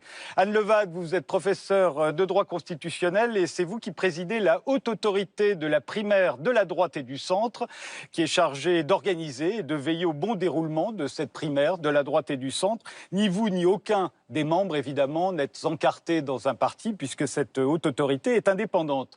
Alain Garrigou, vous êtes professeur de sciences politiques à l'université de Nanterre. Vous avez fondé l'Observatoire des sondages, vous tenez un blog et vous avez publié, entre autres, Les secrets de l'isoloir. Arnaud Lepilouer, vous êtes professeur de droit public, vous êtes l'un des auteurs de « À quoi servent les élections ?» paru en 2014. Vous vous êtes prononcé à plusieurs reprises pour la suppression de l'élection présidentielle. Vous nous direz pourquoi au cours de ce débat. Alors autrefois, un candidat à la présidentielle, il y en avait un par parti et c'était le chef du parti. Si aujourd'hui il y a tant de candidats, est-ce que ça veut dire qu'il n'y a plus de chef? Ou en tout cas qu'il n'y en a plus qui soient détenteurs, seuls détenteurs de la légitimité, Alain Duhamel? Non, je crois que ça veut dire que l'élection présidentielle a progressivement pris tellement de place dans la vie politique française que pour exister, il est indispensable d'y participer, même si on n'a aucune chance. C'est pour ça, Anne Levade, vous êtes d'accord? Avec un regard d'observateur, oui, c'est sans doute exact. C'est vrai que c'est clairement l'élection phare de notre vie politique, que le quinquennat y a contribué aussi, puisque ça a contribué à un resserrement du temps politique autour de ce moment présidentiel, et que sans doute aussi les primaires accentuent encore cette logique, puisque le quinquennat, on le voit bien, de plus en plus se réduit à 4 ans, plus l'année de la primaire, qui est du coup une vraie année de campagne présidentielle. Alain Garrigou. C'est une dimension de cette prolifération des candidatures, c'est-à-dire exister politiquement, ça permet d'avoir accès aux médias, par exemple, que de figurer dans une primaire. Puis il y a quand même une autre dimension qui est plus gênante, qui est celle de l'affaiblissement des partis politiques, qui sont plus capables d'imposer eux seuls leurs candidats. Arnaud Lepilouer. Oui, je suis d'accord. C'est une manière sans doute d'exister politiquement, mais peut-être qu'on pourrait renverser la proposition, c'est-à-dire que en réalité, tout le monde a une chance. Vu l'état d'impopularité des hommes politiques en France, une bonne conjonction des astres pourrait conduire à ce que l'un d'entre eux dépasse les 16% et finisse au second tour. Pas n'importe lequel ou n'importe laquelle d'entre eux. J'ai sans doute un peu ce que vous dites, c'est tout à fait vrai disons, de la demi-douzaine des principaux candidats. Mais pour l'instant, on en est à peu près à 3 douzaines. Dans ces 3 douzaines, il y en a dont on sait très bien que de toute façon, soit ils n'auront pas leur parrainage, soit s'ils ont leur parrainage, ils feront 1%, 2%, 3%. C'est une des caractéristiques du poids de cette élection et puis de l'évolution effectivement du quinquennat. C'est que aujourd'hui, il y a vraiment des candidats de première classe et des candidats de deuxième classe, qui d'ailleurs n'est pas forcément bon pour la démocratie, avec ceux qui sont là pour se montrer et ceux qui sont là en espérant gagner. Et ceux qui sont là pour se montrer n'ont pas forcément quelque chose à dire, sinon essayer de se faire connaître un peu plus.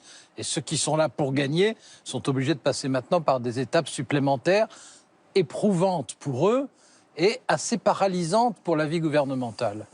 Quand Alain Garrigou parle de l'affaiblissement des partis politiques, la profusion des candidats à l'intérieur d'un même parti, est-ce que c'est un signe avant-coureur de la disparition des partis politiques, puisqu'il n'y a plus de chef, il n'y en a plus un seul détenteur de la légitimité, et qu'au fond, de plus en plus, ce seront les sondages qui décideront qui seront les candidats. C'est ce que vous voulez dire, Alain Garrigou ? Bon, je fais remarquer qu'il y avait des petits candidats dès le début. Marcel Barbu, qui se souvient de Marcel Barbu. Bon, moi, très bien, très bien. Mais il était hors parti. Oui. Il était hors parti. Oui, mais il y en a toujours eu. Bon, il y en a maintenant dans les primaires, incontestablement, on voit quelles sont les raisons. Bon, quant à la disparition des partis, pour répondre à vos questions, bon, on en parle depuis très longtemps. On parle de la disparition des partis depuis qu'ils existent. Bon, le fait est que nous avons des partis politiques et qu'on imagine mal comment procéder, disons, à la vie démocratique qui, quand même, c'est une compétition. C'est une compétition, en principe, mais ce serait une compétition juste face aux électeurs à travers les sondages. Mais c'est aussi une grande compétition à l'intérieur des partis politiques. Ce n'est pas qu'il n'y a pas de chef, c'est qu'il y a trop de chefs, en quelque sorte, et qu'aucun n'est capable de s'imposer, et donc qu'il faut aller au-devant déjà des électeurs, d'un corps électoral réduit, même si ce sont des primaires ouvertes, pour départager. Et cela a certainement un très grand rapport avec la décrédibilisation des dirigeants. Car je vais moins chercher la question des codes de popularité, des choses comme ça, que le fait que, effectivement, les dirigeants politiques, mais aussi les électeurs, se déterminent en fonction d'anticipation, c'est-à-dire notamment sur les sondages, puisque c'est la seule manière d'évaluer les chances. Même si l'instrument de mesure est faux, il n'a jamais été aussi peu fiable, eh ben, on est de plus en plus accroché à cet instrument de mesure. Ce qui est nouveau quand même, c'est que les partis politiques sont toujours indispensables, mais qui sont devenus pratiquement inutiles. Ce que je veux dire, c'est que si on regarde ce que sont leurs fonctions réelles, fonction des débats des partis politiques, c'était d'avoir des débats idéologiques sérieux, organisés. Aujourd'hui, ce sont des débats d'écurie qui sont des sous-produits de l'élection présidentielle ou qui sont des signes annonciateurs de l'élection présidentielle et rien de plus. C'était ensuite la sélection des candidats. Un parti, c'était d'abord fait pour sélectionner un candidat au niveau national, mais aussi bien au niveau local. Aujourd'hui, c'est de plus en plus des formes de primaires, soit classiques, soit un peu différentes, mais qui reviennent en réalité à confier aux citoyens volontaires ce qui avant était le propre des partis politiques. Et puis enfin, les partis avant avaient leur propre dynamique, leurs propres règles qui pesaient sur leurs dirigeants. Quand on se rappelle, enfin ce qui est votre cas évidemment, mais quand on se rappelle l'histoire du Parti socialiste ou l'histoire du Parti radical, par exemple, c'est une évidence, qui n'étaient pas pourtant des partis des hommes. Ils avaient leur logique, ils avaient leur dynamique, il fallait que leurs leaders en tiennent compte. Aujourd'hui, le parti politique, c'est une espèce de tendère qu'on accroche à la locomotive présidentielle. Vous êtes d'accord, Anne Levade? Je les enterrer un peu vite, si je peux me permettre. Oui. Mais je ne les enterre pas parce que je dis qu'ils sont inévitables. Je pense que ce sont des survivances inévitables. Je pense que ce sont des ossements qui ont encore un tout petit embryon de vie. Oui, je suis partiellement d'accord parce que je crois que la primaire, pour beaucoup, est l'effet d'une forme de mode. C'est-à-dire que ceux qui ont été les grands promoteurs de la primaire il y a maintenant 7-8 ans, puisque c'est là que l'idée véritablement a germé, ont à la fois en général pris argument de l'exemple du droit comparé, considérant, comme on le fait souvent en France, que ce qui se passait ailleurs pouvait être extrêmement intéressant à transposer. Et puis la deuxième chose, c'était aussi cette fameuse crise de la représentation, dont évidemment les partis politiques ont été victimes en même temps que les institutions. C'est-à-dire l'idée que la chose politique telle que construite dans une démocratie représentative étant remise en cause, il fallait rendre la parole en quelque sorte aux citoyens et que la primaire était un moyen plus démocratique. Vous savez, en général, il y a toujours deux formules qu'on utilise pour montrer comme un système est génial, c'est plus démocratique et plus moderne. Et donc la primaire a été présentée unanimement comme plus démocratique et plus moderne. De ce point de vue-là, il me semble assez logique que la gauche l'ayant expérimenté, la droite s'y essaie. En revanche, je ne suis pas absolument convaincue que dans le cas français, ce soit nécessairement un système qui ait vocation à perdurer. Je pense que la droite l'expérimente parce que finalement, celle de 2011 a démontré que ça pouvait désigner un président de la République, aucun doute là-dessus. Je pense aussi qu'il y a eu une volonté très claire de la droite, et c'est dit publiquement, de faire obstacle et front au Front National, et donc d'être certain d'avoir un seul candidat pour la droite et le centre. Je ne sais pas si c'est nécessairement la panacée, et surtout le système viable à long terme de sélection du candidat. Et vraiment un dernier mot très, très brièvement, je trouve qu'aujourd'hui on regrette amèrement que les partis n'aient plus leur rôle, et Pourtant, sous la Ve République, ça n'est pas les partis qui avaient vocation à avoir un rôle déterminant. Si on remonte à l'origine du régime, pour la sélection d'un candidat à la présidence, c'était au contraire la rencontre d'un peuple et d'un homme, disait-on. D'une certaine manière, la primaire y correspond presque davantage que la sélection à l'intérieur d'un parti. Vous dites ce serait plus démocratique. Est-ce que pour autant, tous ces candidats, il y a plus de pluralisme, Arnaud Le Pilouer? Non, je crois qu'il ne s'agit pas de courants d'opinion qui sont représentés. Ce sont des personnalités qui, en effet, soit espèrent une victoire possible, soit, en effet, veulent se faire connaître. Mais je crois surtout que les primaires, elles accentuent en réalité les défauts du système de la Ve République, c'est-à-dire l'excès de personnalisation, en effet. Ça, c'est rebattu, mais je crois que c'est un système qui a montré ses limites parce qu'il est à la fois excessivement compliqué par rapport à ce qui se passe chez nos voisins. Il est un peu absurde, en réalité, et absurde. Même un peu mensonger, à vrai dire.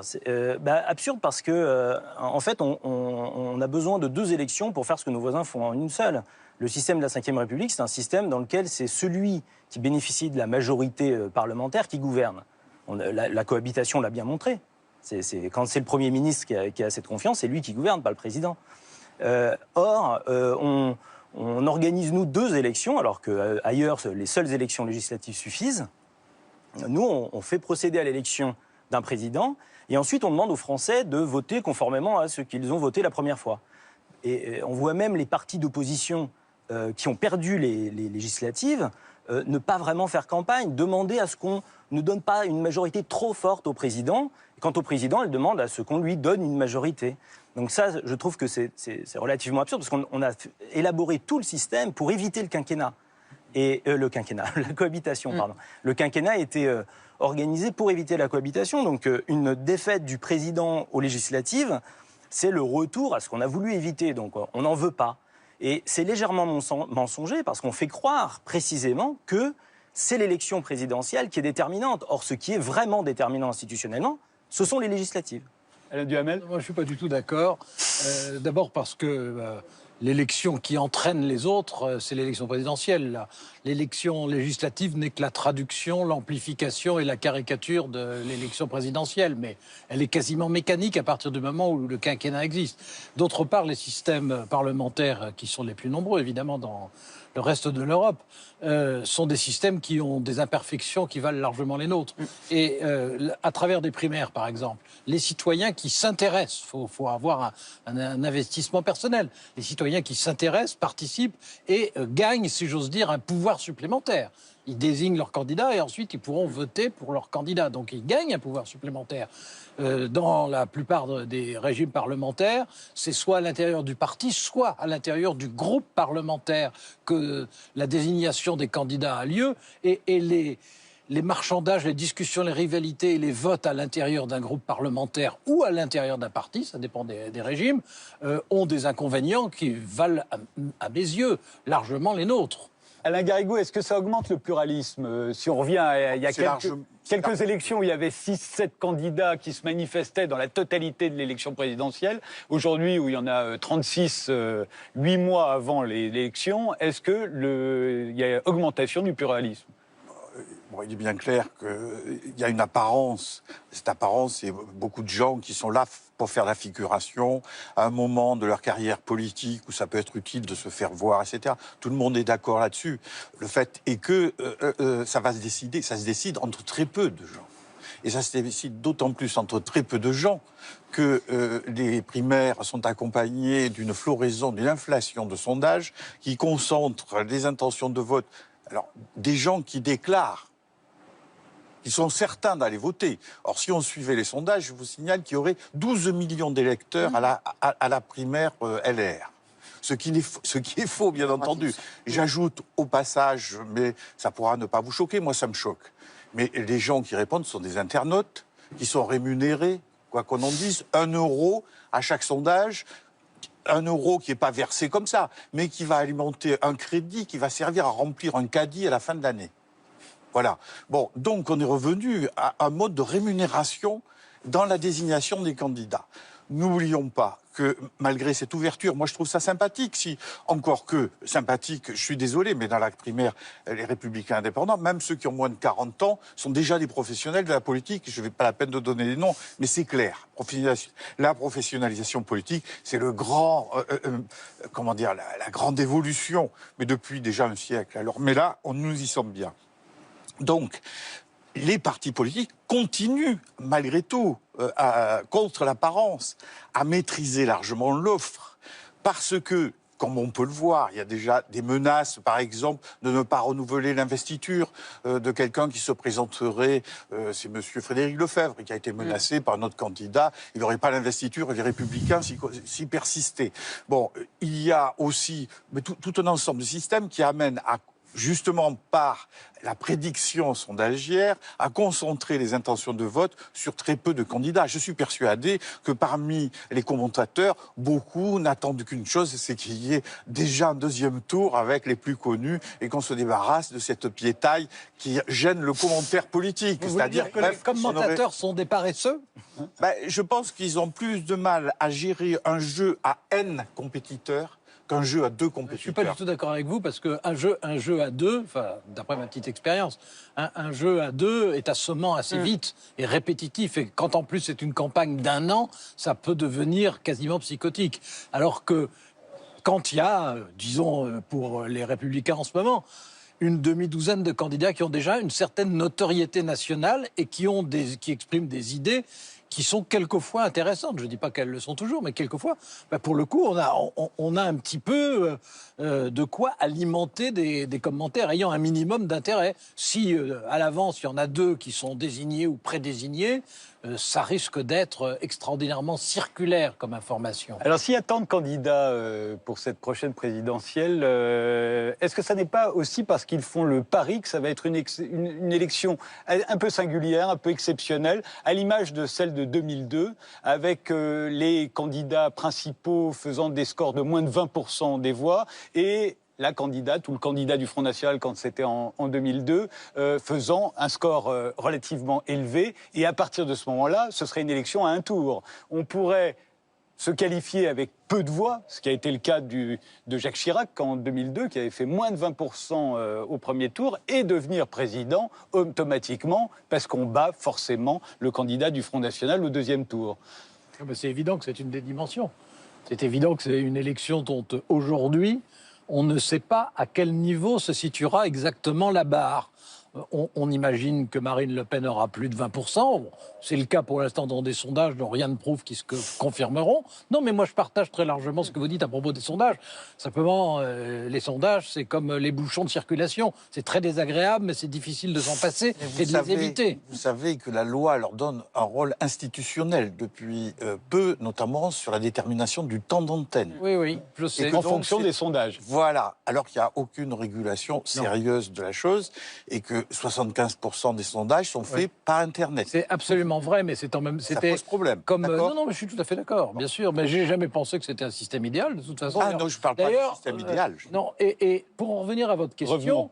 c'est-à-dire, est-ce qu'on peut penser que cette fois-ci, en dehors de la candidate du Front National, on a des certitudes pour savoir à quel niveau se trouvera le seuil de qualification vraisemblable? C'est vrai que ça reste ouvert et que, de ce point de vue, d'ailleurs, c'est plutôt démocratiquement une assez bonne chose que ça reste ouvert.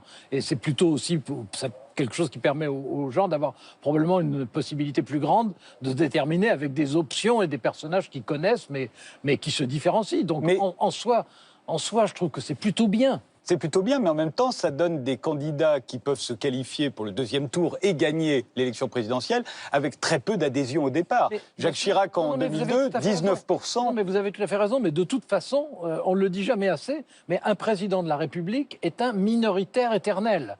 Avec le système électoral qu'on a, le président de la République est en minorité le lendemain de son élection, bien sûr. C'était pas le cas du temps du général de Gaulle. Du premier mandat. Premier, oui. Ah bon? Ensuite, non. Ensuite, vous aviez le taux d'abstention, le ballotage. Il ne représentait plus la majorité des électeurs inscrits, bien sûr, dès la première élection au suffrage universel.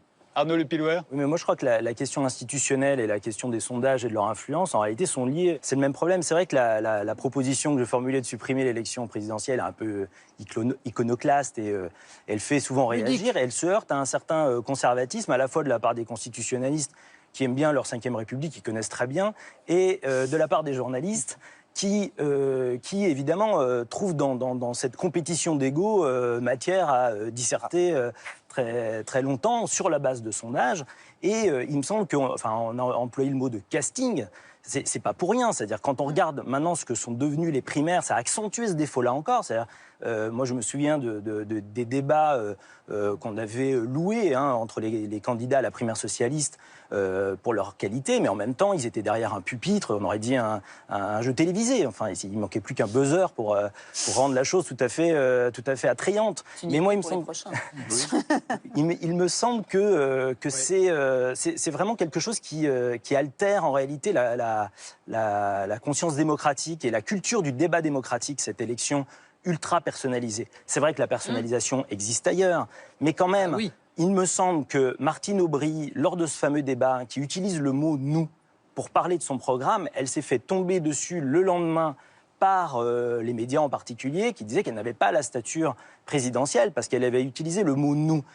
Et en écho, on entendait François Hollande ensuite dire « moi président ». C'est-à-dire que c'est le jeu qui prédomine, c'est la culture du chef, alors c'est de celui qui prend des décisions seul. Or, la démocratie, c'est l'inverse, c'est la culture du compromis, c'est la culture de la discussion, c'est les corps intermédiaires. C'est pas, et là, il me semble que vraiment, on altère petit à petit la culture démocratique dans ce pays. Donc je pense que c'est une tare particulière à la France. Ça ne veut pas dire qu'en la supprimant, on supprimerait tous les défauts, évidemment. Mais tout de même, il me semble que beaucoup des défauts de notre démocratie viennent de cette élection. C'est une thèse qui est ingénieuse, mais c'est une thèse qui est, je dirais, foncement déterminante parce que en Grande-Bretagne, qui est justement un pays où on discute, un pays où on respecte les corps intermédiaires, un pays où le Parlement a un rôle considérablement plus important qu'aujourd'hui, vous avez en fait dans les partis un système de primaires. Vous avez plusieurs candidats qui mènent campagne pour savoir qui sera le leader, donc le présumé Premier ministre si son camp l'emporte, exactement comme nous avons nos primaires. Avec un rôle gigantesque et tout aussi répréhensible qu'ici pour les sondages, avec le même genre de calcul. Est-ce que celui-ci aura plus de chances de nous entraîner à la victoire que tel autre? Est-ce que celui-là est plus moderne, etc. Mais vous savez ce qu'a fait M. Cameron? Non. Il a abandonné la vie politique. Ouais. Bah oui, c'est-à-dire que dans des pays voisins, des gens qui prennent une déculottée électorale se retirent et ceux qui ont fait un mandat ne reviennent pas. Je ne crois pas qu'on peut dire dans les pays voisins. Dans certains. J'ai dit dans des pays voisins. Oui, certains pays voisins. Vous n'avez pas répondu à ma question. Est-ce que, effectivement, ce serait l'élection présidentielle la plus ouverte depuis longtemps? Et est-ce que ça va jouer à des centièmes de points et que tous les candidats ayant moins de 20% espérant se qualifier pour le deuxième tour pour être automatiquement élus face à la candidate du Front National, Anne? La plus ouverte, je ne sais pas. Je pense que, paradoxalement, c'est une élection à l'occasion de laquelle on aura, au final, moins de candidats que les dernières fois, justement parce qu'il y a un phénomène de multiplication des primaires. Et tous ne seront pas aux primaires. Il y en a certains qui ont l'intention de les éviter. Pour certains, oui, mais je pense qu'au fur et à mesure, ça va être très compliqué pour un certain nombre, justement, parce qu'ils vont nécessairement, à un moment donné, être accusés d'être responsables, le cas échéant, de l'échec de leur parti de l'échiquier politique, si effectivement les choses se passent. Ça ne les arrêtera pas. Ah, je me demande quand même. En tout cas, à gauche, ça ne les arrêtera pas. D'ailleurs, l'idée de la primaire lors de la dernière élection était venue de là. Je rappelle que l'élection présidentielle à laquelle on a eu le plus de candidats, c'est pas la dernière, c'est l'avant-dernière, on en avait 16. Ce qui là était apparu effectivement, c'est d'ailleurs le moment où on a commencé à se poser la question de savoir si les 500 parrainages c'était bien assez, s'il ne fallait pas un autre système, etc. Le coup d'après, si j'ose dire, on n'était plus qu'à 12, ce qui était déjà pas mal, mais il y avait déjà eu un resserrement très net. Et donc, j'ai quand même tendance à penser que cette hypothèque effectivement d'un deuxième tour contre Marine Le Pen va peut-être avoir tendance, en tout cas la droite et le centre c'est très clair, c'est ce qui a justifié l'organisation de la primaire dans une large partie, devrait avoir tendance à resserrer le nombre. Mais la gauche ne résistera pas au désir de perdre. Ah. Dernière question, c'est vous qui soulevez le problème d'ailleurs récemment dans un article, Alain Duhamel, ça va dépendre du thème sélectionné pour cette campagne présidentielle. En fonction du thème, certains paraîtront plus qualifiés que d'autres. Si c'est le terrorisme, comme ça a l'air d'en prendre le chemin, ce ne sera pas les mêmes que si c'est l'économie. Bien sûr. Il y aura une dominante, ce ne sera pas un thème exclusif, mais il y aura un thème dominant. Et ce thème dominant dépendra bien sûr des problèmes réels qui existent, mais aussi, ce qui est plus regrettable sûrement, du dernier événement intervenu. C'est certain que si 3 semaines avant le premier tour de l'élection présidentielle ou avant le premier tour des primaires, il y a malheureusement un attentat, ce qui était imaginable, évidemment, les comportements se feront largement en fonction de ça. Si en revanche, par hypothèse, j'aimerais le croire, pendant 6 mois, il y a au contraire un apaisement en matière de terrorisme, automatiquement, les thèmes économiques et sociaux reprendront de l'importance. Ce qui fait que s'ajoute aussi un facteur dramatique, mais un facteur significatif d'incertitude pour cette élection-là. Ce qui fait que ça la rend, là encore, tardivement peu prédictible. Vous êtes d'accord, Alain Garrigou ? Oui, il y a forcément incertitude puisqu'il n'y a pas de figure qui se dégage, mais il va y avoir une figure qui se dégage. Et nous risquons bien d'avoir une situation sans précédent d'un élu avant l'élection. C'est-à-dire quelqu'un qui sera tellement favori qu'il sera déjà élu avant que nous votions au deuxième tour. On a eu souvent ça et c'est jamais lui qui a été élu, vous remarquerez. Là, cette fois, vous pensez qu'il y en aura un ? On peut prendre tous les exemples, vous verrez. Arnaud ? Moi, je ne sais pas si elle va être très ouverte ou pas. C'est difficile à prédire. Ce que je sais, c'est qu'elle m'inquiète plutôt en réalité, parce que, encore une fois, elle a tendance à mettre en avant des personnalités politiques plus que des programmes. J'ai vraiment le sentiment que le programme a complètement disparu derrière la question des personnes. Alors, c'était déjà le cas un peu avant, mais là, je trouve qu'on atteint des sommets rarement égalés. Non, mais je pense que depuis les tout débuts de la Ve République, ça ne fait que s'aggraver en réalité. Et moi, j'ai le sentiment que le système est arrivé un peu à bout de souffle de ce point de vue, en réalité. Anne Levade ? Oui, moi je pense surtout qu'il y a une volatilité de l'électorat qui est beaucoup plus importante qu'avant. Si on remonte 20 ans en arrière, j'ai l'impression qu'il y avait des gens qui structurellement votaient à gauche ou à droite et qui s'y tenaient et qui d'une certaine manière s'y retrouvaient. Alors qu'on sent bien aujourd'hui que le rapport des électeurs à la politique, c'est quel résultat, pourquoi faire, est-ce que ça a une chance de marcher, et que du coup il y a des possibilités de bascule en quelque sorte, droite ou gauche, beaucoup plus fréquentes qu'auparavant. Alors c'est vrai que le thème dominant sera déterminant, c'est vrai que la force de conviction sur la réalisation du programme, je pense, par le candidat sera déterminant aussi, qu'il soit à droite ou à gauche. Et puis après, tous les éléments qui peuvent parasiter, je dirais que les derniers jours montrent bien, Trump-Clinton, à quel point on peut avoir des sondages qui, sur une pneumonie, vont s'inverser et qui peut-être se réinverseront d'ici le début du mois de novembre. Alain Duhamel ? Oui, je crois qu'il y a aussi une raison de craindre cette campagne-là, qui est que je pense que ça va être la campagne de tous les déchirements, que ça va être la campagne de toutes, non seulement les rivalités entre hommes, elles existent toujours, mais des divisions et des querelles à l'intérieur des partis, entre les partis institutionnels et les candidats indépendants, et entre les camps. Et que ça a toujours été une pente française, mais que là, ça risque de prendre des proportions supplémentaires. De ce point de vue, aussi bien à gauche qu'à droite, on voit bien que déjà il y a une façon de polémiquer souvent avec une énorme mauvaise foi qui est en train de l'emporter. Le seul endroit, et c'est dommage et dangereux, le seul endroit où ça ne se produit pas en réalité, c'est au Front National, où là vous avez un système totalement bonapartiste avec quelqu'un qui, étant le chef, sera suivi par ses troupes. Comme naguère, en fait, comme autrefois dans les autres partis. En beaucoup plus. Ah, le père et la fille, pourtant, n'ont pas l'air complètement d'accord. Le père et la fille, c'est une petite histoire de famille. Le père est un souvenir historique et la fille est une réalité politique. C'est assez différent. Vous prenez vos responsabilités. Oh oui, volontiers, volontiers. Je vous remercie tous les quatre. On va voir maintenant comment les femmes ont été chassées d'Hollywood et par la même occasion de l'histoire du cinéma. Mais d'abord, je vous propose de retrouver Michel Serrault dans La gueule de l'autre. Il jouait le rôle du sosie d'un candidat. Et voilà ce que ça...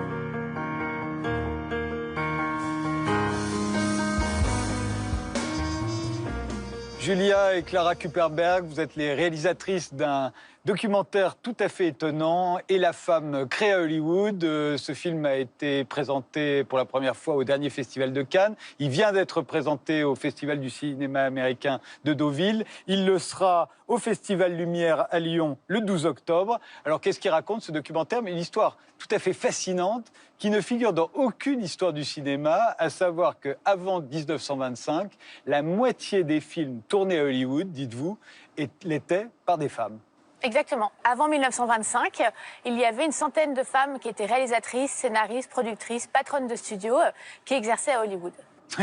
Alors comment ça se fait? Pourquoi elles étaient si nombreuses à être arrivées à Hollywood? Parce qu'elles étaient en fait mal vues dans bon nombre de professions, la plupart même, ou alors elles pouvaient être secrétaires. Ou dactylo, oui, c'était la mode. Voilà, première dactylo. Elles n'avaient pas le droit de vote quand même à l'époque, et donc elles ont décidé, une poignée de femmes a décidé de partir comme ça vers l'Ouest, qui n'était rien à l'époque, et puis de créer le cinéma en fait, mais ça n'existait pas, il n'y avait pas de. C'est parce que ça n'était pas une industrie, que c'était un métier de saltimbanque, que les femmes pouvaient y être aussi nombreuses. Exactement. Au fond. Exactement. Elles avaient le droit, en fait, c'est même pas qu'elles avaient le droit, c'est que ça n'avait pas de nom ce qu'elles faisaient. Donc de toute façon, en gros, on leur disait amusez-vous là-bas, quoi. Oui, c'est ça. La première, c'est Alice Guy, c'est une Française. Elle n'ira pas jusqu'à Hollywood. Hein. C'est la secrétaire de Léon Gaumont et c'est la première réalisatrice en 1896. Ah, c'est la première femme, homme, tout confondu. C'est la première, c'est la pionnière, Alice Guy Blaché. C'était la secrétaire de Gaumont et elle décide un jour, elle dit à Gaumont, voilà, regardez, il y a ce petit appareil formidable, on peut faire des choses incroyables avec, faites-moi confiance. Lui n'y croit pas une seconde et lui dit, oui, bon, vas-y, va jouer, mais pas sur tes heures de travail, fais-le le week-end. Après, donc, son boulot de secrétaire. Après son boulot de secrétaire.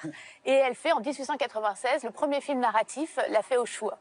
Et là on commence à se rendre compte qu'il y a quelque chose à faire avec ce petit appareil. Elle ira créer un des premiers studios aux États-Unis. Hein. Oui, elle ira créer le premier studio dans le New Jersey qui s'appelle Solax. Alors la réalisatrice numéro 1 aux États-Unis à cette époque-là, c'est une femme, c'est Lois Weber. Elle est mieux payée que tous les hommes à ce moment-là. Elle est mieux payée que tous les hommes, elle a son propre studio. À son nom. Elle fait travailler que des hommes. Elle est tellement prolifique, elle fera, je crois qu'elle signera entre 300 et 400 films quand même dans sa carrière. À l'époque, ils étaient plus courts qu'aujourd'hui. Oui, enfin, quand même, ça fait pas mal quand même. Et puis, elle est payée l'équivalent, enfin, si on fait un équivalent avec aujourd'hui, plus de 100 000 $ par semaine. Enfin, c'est exorbitant. Et elle invente les effets spéciaux, le split screen, c'est elle qui l'invente dans le film Suspense en 1915, la première femme nue mise à l'écran dans Hypocrite. On va regarder Hypocrite, on va le laisser défiler, c'est un film muet, donc on n'a pas besoin de l'écouter, mais Hypocrite, vous racontez que ça a créé un scandale, enfin il y a eu des émeutes carrément en 1915, à cause de cette femme nue. Et voilà. C'est la première fois qu'on voit une femme nue à l'écran. Donc effectivement, toutes les ligues de vertu sont en transe, il y a des émeutes dans la rue, les gens essayent de faire fermer les cinémas. C'est un véritable scandale quand même. Le scénariste numéro 1 à Hollywood de 1915 à 1935, c'est une femme, c'est Frances Marion. Ouais. Frances Marion, qui est une journaliste de guerre, qui est quand même la première femme américaine à traverser le Rhin pendant la Première Guerre mondiale. Et elle écrit tous les scénarios, se lie d'amitié avec Mary Pickford, et ça sera la scénariste attitrée de Mary Pickford, et elle écrira plus d'une centaine de films. Elle a reçu 2 Oscars, hein, quand même. Et elle a reçu 2 Oscars. Voilà. Et pour Le Champion, qui est un film de boxe, et The Big House, qui est un film de prison. Pas des films de femmes, donc. Voilà, parce qu'aux États-Unis, ça existe. Les films de femmes, les films avec Bette Davis, c'est des films de femmes. Les whippies, comme voilà, les films qui faisaient pleurer les femmes, qu'on passait l'après-midi pour les femmes. Et c'est pas ça que toutes ces femmes réalisent ou écrivent. Non, elles écrivent absolument tous les types de films. Par exemple, il y en a une qui écrit la plupart des westerns. June Mathis. Qui sera la première à écrire Ben-Hur, par exemple. Ah oui, Ben-Hur, le premier scénario de Ben-Hur, c'est June Mathis. Le premier, pas le péplum qu'on connaît tous, mais la première version est écrite par une femme, en fait. Les 4 cavaliers de l'Apocalypse, c'est la même. Pareil. Voilà. Il y a aussi Annie Talous. Ouais. Annie Talous, c'est une femme étonnante parce qu'elle connaît le succès absolu, elle devient millionnaire avec un livre qu'on connaît tous en fait, qui est Les hommes préfèrent les blondes. Donc il y a eu une première version autant du cinéma muet. Exactement. Avant d'être la version qu'on connaît avec Marilyn Monroe, c'était un livre et ça a été un best-seller qui l'a mis à l'abri financièrement pour toute sa vie. Et elle était une immense scénariste à Hollywood. Et c'est elle qui écrira Women, le film de George Cukor, le seul film de l'histoire du cinéma américain où il n'y a que des femmes. Que des femmes, fait par un homme. Réalisé par un homme, mais écrit par une femme. Voilà. Alors, comment se fait-il que tout ça s'est arrêté subitement? Les femmes étaient à tous les postes de responsabilité. Oui. Qu'est-ce qui se passe? Il se passe 3 choses. D'abord, il y a la crise de 1929, il y a le krach boursier. Donc tous les hommes de l'Est, ce qu'on appelle la Ivy League, tous les hommes qui sortaient des universités, qui avaient de l'argent, qui étaient éduqués, se retrouvent sans argent, sans travail. Et ils se rendent compte qu'à Hollywood, il y a une poignée de femmes qui ont réussi à faire quelque chose de plutôt pas mal et qui est assez fructuant et qui gagnent bien leur vie. Et qui est en train de devenir une industrie. Qui est en train de devenir une industrie. Donc ils vont à l'Ouest et ils décident de prendre la place de toutes les femmes qui sont actuellement déjà en place. C'est au moment, au fond où le cinéma devient parlant. Oui, c'est au moment où le cinéma devient parlant, exactement. Et les hommes font quelque chose d'assez intelligent, ils créent des syndicats. Or, les femmes, à l'époque, sont plus ou moins interdites de syndicats. Donc, du coup, ils mettent un homme à tel salaire pour tel poste, et les femmes se retrouvent évidemment éjectées, et script docteurs, et à devoir former les hommes qui arrivent de l'Est. En fait, elles se retrouvent à l'ombre, c'est-à-dire à former ceux qui arrivent, ceux qui vont, au fond, prendre leur place. Exactement. C'est quand même terrible, cette histoire. Ah oui, c'est terrible. Et elles finissent, elles sont toutes mortes dans l'anonymat le plus complet, parce que plus personne ne se souvient de Lois Weber, de Mabel Normand, de toutes ces femmes qui ont travaillé avec des grands hommes. Mabel Normand travaillait avec Chaplin, c'est elle qui lui a appris à faire des sketchs comiques. Personne ne se souvient de Mabel Normand aujourd'hui. Et alors, du jour au lendemain, au fond, les réalisatrices femmes disparaissent. Dans les années 30-40, il n'y en a plus qu'une, c'est Dorothy Arzner. C'est ça qui fait un peu la transition, qui était une monteuse au départ, puis après qui est devenue réalisatrice, qui était la première femme quand même ouvertement homosexuelle à Hollywood, face à des Louis B. Mayer extrêmement homophobes et tout, mais qui a affirmé son homosexualité, qui s'habillait comme un homme, et qui a dirigé les plus grandes stars hollywoodiennes, et qui a fait cette transition, mais qui disparaît dans les années 40. Il y a Ida Lupino dans les années 40 aussi, qui est une actrice au départ et qui deviendra réalisatrice, et c'est la seule réalisatrice des années 50 à Hollywood et aux États-Unis. Oui, elle est plus connue pour ses rôles d'actrice que pour ses talents de réalisatrice. Quand même. On se souvient d'Ida Lupino comme cette actrice un peu vampe. Enfin, elle a réalisé plus d'une centaine de films aussi, donc c'est vrai que c'est... Voilà. Et vous dites qu'à la Directors Guild, quand il y avait des réunions, c'était la seule femme. C'est très drôle parce que le présentateur disait « Gentleman and Mrs. Lupino », parce que c'était la seule femme, donc... Alors aujourd'hui, où en est le cinéma hollywoodien par rapport à cette époque incroyable? En fait, les femmes ne vont pas là où il y a de l'argent. Voilà. Les femmes vont là où c'est indépendant, plus intimiste, un cinéma plus indépendant. Elles vont pas dans les blockbusters, elles vont pas dans les grands films de studio. D'accord. Voilà, en revanche, elles sont quand même de retour depuis quelques années au poste de décision à Hollywood. Au poste de femme de studio, Cheryl Lansing. Mais pas dans les mêmes proportions qu'à cette époque-là. Non, pas derrière la caméra. Et pas derrière la caméra, très peu. Vous dites que c'est aujourd'hui encore l'industrie la plus macho des États-Unis. C'est pire que le Congrès. Oui, les femmes sont encore moins bien représentées à Hollywood qu'au Congrès. C'est 8% dans à peu près les chiffres dans l'industrie mainstream et 20% dans le cinéma indépendant. Merci Julia et Clara Kuperberg. On va terminer cette émission maintenant avec un métier peu connu de l'histoire de l'art, c'est œil. Vous allez voir de quoi il s'agit. Mais d'abord, un extrait de votre film et la femme créée à Hollywood. On va faire la connaissance de celle qui est à l'origine, au fond, de toute cette histoire. Elle s'appelle Ali Acker. C'est une historienne du cinéma américain. Qui a découvert cette histoire en tombant par hasard sur une boîte remplie de photos de femmes derrière la caméra, justement. Oui, ça a dû lui faire tout drôle. On la regarde tout de suite. Somehow I met this man named Mark Wanamaker who owned the Bison Archives, which was an archive of old Hollywood stills, and I went to his studio, and I found this box with a lot of unlabeled pictures of women who were clearly on the set, in power positions on the set, behind the scenes. People like Mary Pickford staring through the camera, Dorothy Arzner, Margaret Booth, a lot of people who he didn't know, completely, unidentified. And I said to Mark, what is this box? Who are these women? He says, there were more women producers and directors in powerful positions before 1920 than at any other time in motion picture history. And at the time, I had just started thinking about going to film school, and I was taking classes, and none of my professors said anything about this to me. They were in none of the books that we were reading. Why? Because those books contain the history of Hollywood that was written in the 40s by men who didn't know about any of these women. History is told by the victors.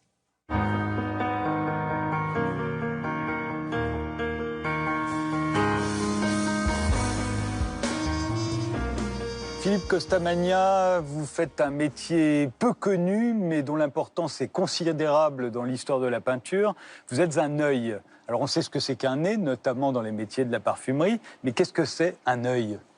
Alors l'œil, nous sommes des historiens d'art, c'est la base de notre métier, l'origine de notre métier, mais nous, à force de faire de l'histoire de l'art, de regarder des tableaux, on devient capable d'attribuer des œuvres, c'est-à-dire reconnaître directement les œuvres, les distinguer, savoir quel est l'artiste qui les a faites, voir les faux. Vous reconnaissez le style, la manière de passer le pinceau ? Oui, on rentre dans l'œuvre. On rentre vraiment le pinceau, chaque artiste, en fait, on voit ce qu'il fait et on le reconnaît, on rentre même dans leur esprit souvent. Dans votre livre qui vient de paraître, Histoire d'œil, vous racontez une de vos découvertes, sans doute la plus fameuse. Un jour, vous êtes au musée de Nice et vous voyez un Christ en croix, le Christ en croix qui figure sur la couverture. On va mieux le voir, on va le voir en entier tout de suite.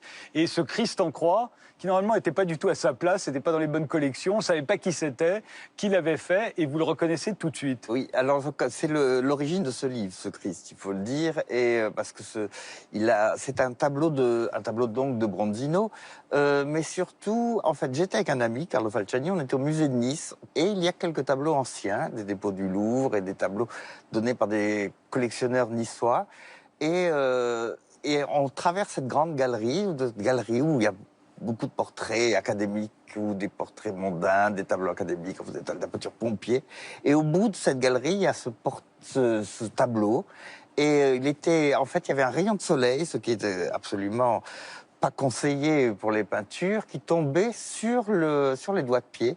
Et ce rayon de soleil m'a attiré, nous a attiré. Les doigts de pied du Christ. Les doigts de pied du Christ. Et on a reconnu, on s'est dit, mon Dieu, ce sont des pieds de Bronzino. Là, quand vous regardez ces doigts de pied-là, vous reconnaissez immédiatement Bronzino, grand peintre italien.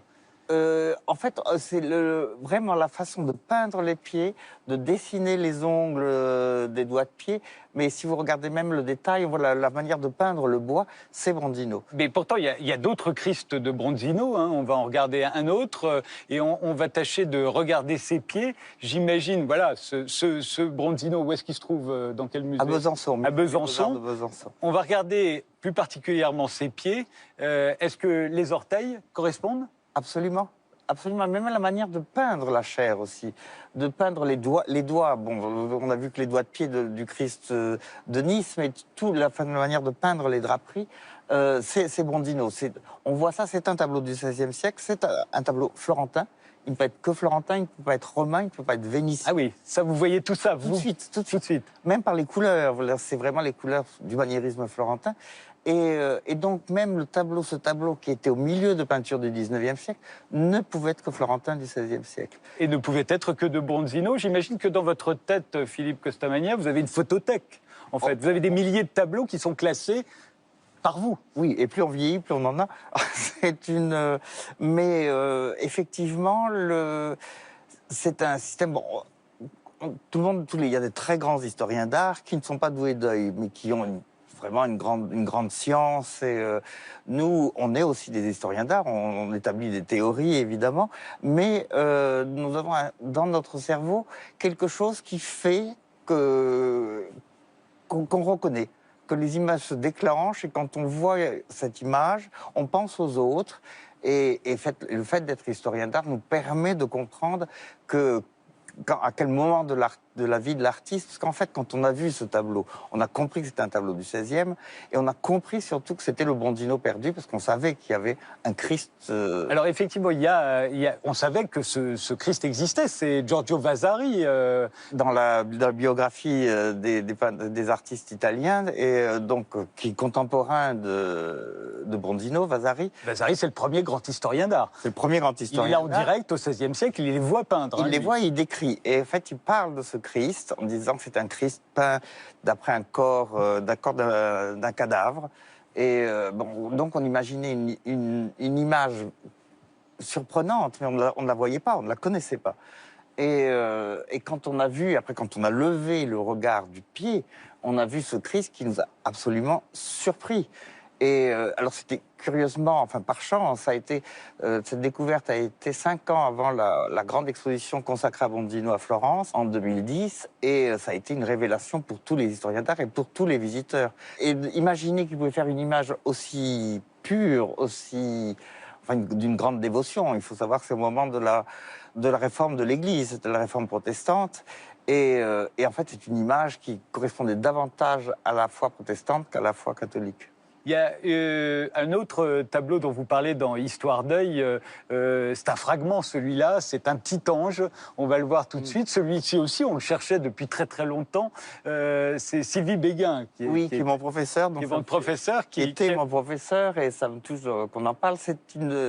C'était une découverte qu'elle a faite, parce que bon, c'est pas facile de découvrir, tout le monde veut découvrir un tableau de Raphaël ou un tableau de Léonard, et on n'y arrive généralement pas. On en rêve. On en rêve, on fait des propositions, en plus, disons, parfois même aussi le marché vous pousse peut-être à en trouver, mais bon, on reste évidemment on doit être très pur par rapport à ça, il faut être très honnête.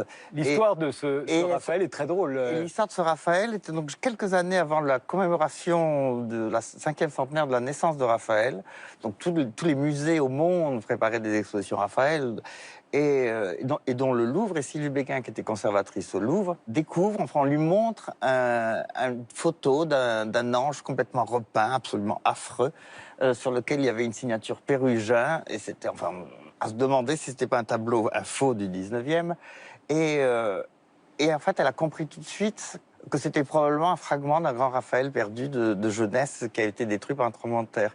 Et alors, ce tableau appartenait en fait à un chauffeur de taxi de Strasbourg qu'il avait hérité d'un père qu'il n'avait jamais connu parce qu'il était un fils illégitime d'un grand bourgeois alsacien. Enfin, Sylvie Béguin finit dans la cuisine de ce chauffeur de taxi. En fait, on lui avait filé cette partie de l'héritage parce qu'on pensait que c'était moche.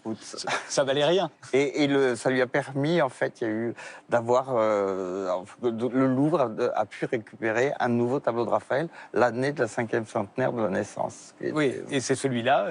C'est celui-là. C'est celui-là. Il y a Pontormo aussi, qui était un des artistes florentins les plus célèbres de son temps, au XVIe siècle. Il vous doit beaucoup, celui-ci. Ce jeune homme, par exemple, c'est vous qui l'avez découvert. Alors, Pontormo, j'ai fait le catalogue raisonné de Pontormo. Donc, c'est ma spécialité. Je suis spécialiste de la peinture 16e du 16e florentin. Et Pontormo est un peintre qui est le maître de Bondino. Était le pinceau de Michel-Ange à Florence aussi. Est un peintre absolument extraordinaire, extrêmement vrai. Et ce tableau, un jour, m'a été présenté par une collectionneuse suisse dans un coffre de banque. L'œil a toujours une vie de découverte, de moments assez incroyables. Et cette dame pensait que ce tableau pouvait être de Pontormo, parce que son père lui avait légué comme étant peut-être de Pontormo avec une vieille attribution. Et elle a compris à mon regard que le tableau était de Pontormo. C'est toujours une histoire de regard. Parce que vous avez vu quoi tout de suite, là? Tout de suite, l'artiste, l'allemand, et j'ai tout de suite vu un chef-d'œuvre. En plus, c'est un tableau qui est absolument sans repeint, dans un état absolument parfait, c'est-à-dire même pas trop restauré. Il n'a pas subi les outrages du temps, et parce qu'il était peint sur tuile, peut-être c'est aussi la raison. Et voilà, bon, ce tableau a été vendu, a fini dans les mains du plus grand collectionneur américain aujourd'hui, peut-être du XVIe siècle, des peintures du XVIe siècle. Mais il aurait dû finir dans un musée, mais malheureusement, vous savez, souvent les vendeurs veulent avoir très vite et les musées sont très lents. Quand vous voyez un faux, et ça vous arrive très souvent d'avoir sous les yeux un faux, vous ressentez quoi? J'ai été confronté à plusieurs faux, et à chaque fois, la première fois, on est très surpris, on a une impression désagréable. Vraiment, on ne sait de malaise. De malaise. On a un véritable malaise, et en fait, il faut attribuer ce malaise au fait qu'on est confronté à un faux, et après on le trouve parce qu'on voit le vernis ne va pas, le réseau de craquelure en fait est trop parfait parce qu'en fait il a été chauffé dans un four, suffit que le réseau est venu d'un coup. Enfin, tout un nombre de choses qui fait que c'est un faux. Mais l'œil doit le reconnaître systématiquement. Un autre Bronzino que vous avez découvert, c'est Saint-Côme. Là, c'est plus les orteils que vous avez regardé. C'est la main. C'est la main. La main de Saint-Côme. Oui, alors ça, c'est un tableau qui était complètement repeint, très abîmé, qui était assez fragmentaire, en fait. Et pour cause, parce qu'en fait, c'est le fragment d'une des figures de la chapelle de l'Honneur de Tolède à Florence, qui était perdue. Et en fait, la main était à peu près intacte. Et là, j'ai reconnu aussi le pinceau de bronze. Il était où, celui-ci? Il était, alors, on me l'a présenté en même temps qu'on me faisait juger un faux. C'est une... Ça vous a rasséréné. Oui, et ça a sorti d'un mauvais moment, disons. Mais bon, c'est les histoires incroyables, toujours de... Et le Saint Jean-Baptiste que vous avez attribué à Rosso Fiorentino, vous l'avez reconnu à quoi? Alors celui-là, on me l'a présenté comme un possible Pontormo. Et c'était quelqu'un qui l'avait trouvé au marché aux puces. Ah oui? Oui. On peut trouver des chefs-d'œuvre au marché aux puces? On peut toujours trouver des chefs-d'œuvre au marché aux puces. Et c'est pour ça peut-être qu'on va aussi aux puces, nous, historiens d'art, parce qu'on est toujours attirés par l'esprit, par l'idée de découvrir et de... Et là, ce qui m'a fait... Rosso est aussi un grand peintre florentin du XVIe qui a fini à la cour de Fontainebleau, qui était le peintre de François Ier, en fait. Et il a un côté pervers, et c'est la perversité. Bon, évidemment, le trait, la manière de peindre, la manière de faire les bulles, les doigts de pied, une fois de plus, regardez, ils sont complètement différents des doigts de pied de Bronzino. Hein. Oui, c'est des vrais doigts de pied de Rosso Fiorentino. Voilà. je rigole parce que moi, je vois pas la différence. Et comme les doigts de la main sont des doigts de diable, pour ainsi dire, et ça correspond à l'esprit de ce personnage qui était assez étrange. Mais alors, quelqu'un comme vous, Philippe Costabagna, avec votre œil, justement, quand vous allez au Puce ou à Drouot, où il y a des ventes énormes, c'est un peu comme un tricheur qui va au casino. Vous voyez le dessous des cartes. Vous pouvez faire fortune là où les autres tâtonnent, y compris les antiquaires, les marchands, les collectionneurs, qui en voient 1000 fois moins que vous. Alors, d'abord, je m'interdis un peu les puces, et surtout Drouot, parce qu'on est tellement tenté, on a envie d'acheter toute la journée, on n'a pas les moyens qui suivent, si j'ose dire. Mais on pourrait faire des découvertes, mais nous ne sommes pas des marchands. Je veux dire, on n'est pas là pour faire fortune. Si on commence à vouloir faire fortune, on devient un œil perverti, je pense. Et il faut continuer à attribuer, à regarder, à avoir du plaisir en voyant des œuvres. Et mon vrai plaisir se situe là, pouvoir voir et attribuer. Et c'est pour ça qu'attribuer dans un musée est un véritable plaisir. Et un dernier, un Caravage, la flagellation du Christ par Caravage, ça aussi, c'est vous qui l'avez reconnu? Non, j'aurais aimé, j'aurais vraiment aimé, ça a été reconnu par le plus grand œil, qui a été le plus grand des œils. Roberto Longhi. Roberto Longhi. C'est un tableau, c'est une crucifixion qui est à Rouen. Et tout le monde, c'est comme Raphaël, trouver un Caravage, ce serait absolument extraordinaire. Et c'est un tableau que Michel Laclotte lui avait présenté comme étant possible Mattia Capretti.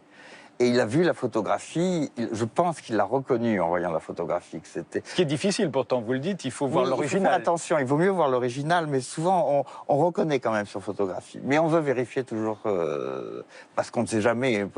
Et en fait, il a fait toute une mise en scène absolument exceptionnelle qui était digne de Roberto Longhi, où il s'est fait apporter une éponge, etc., pour vérifier le pinceau, le pinceau de Caravage.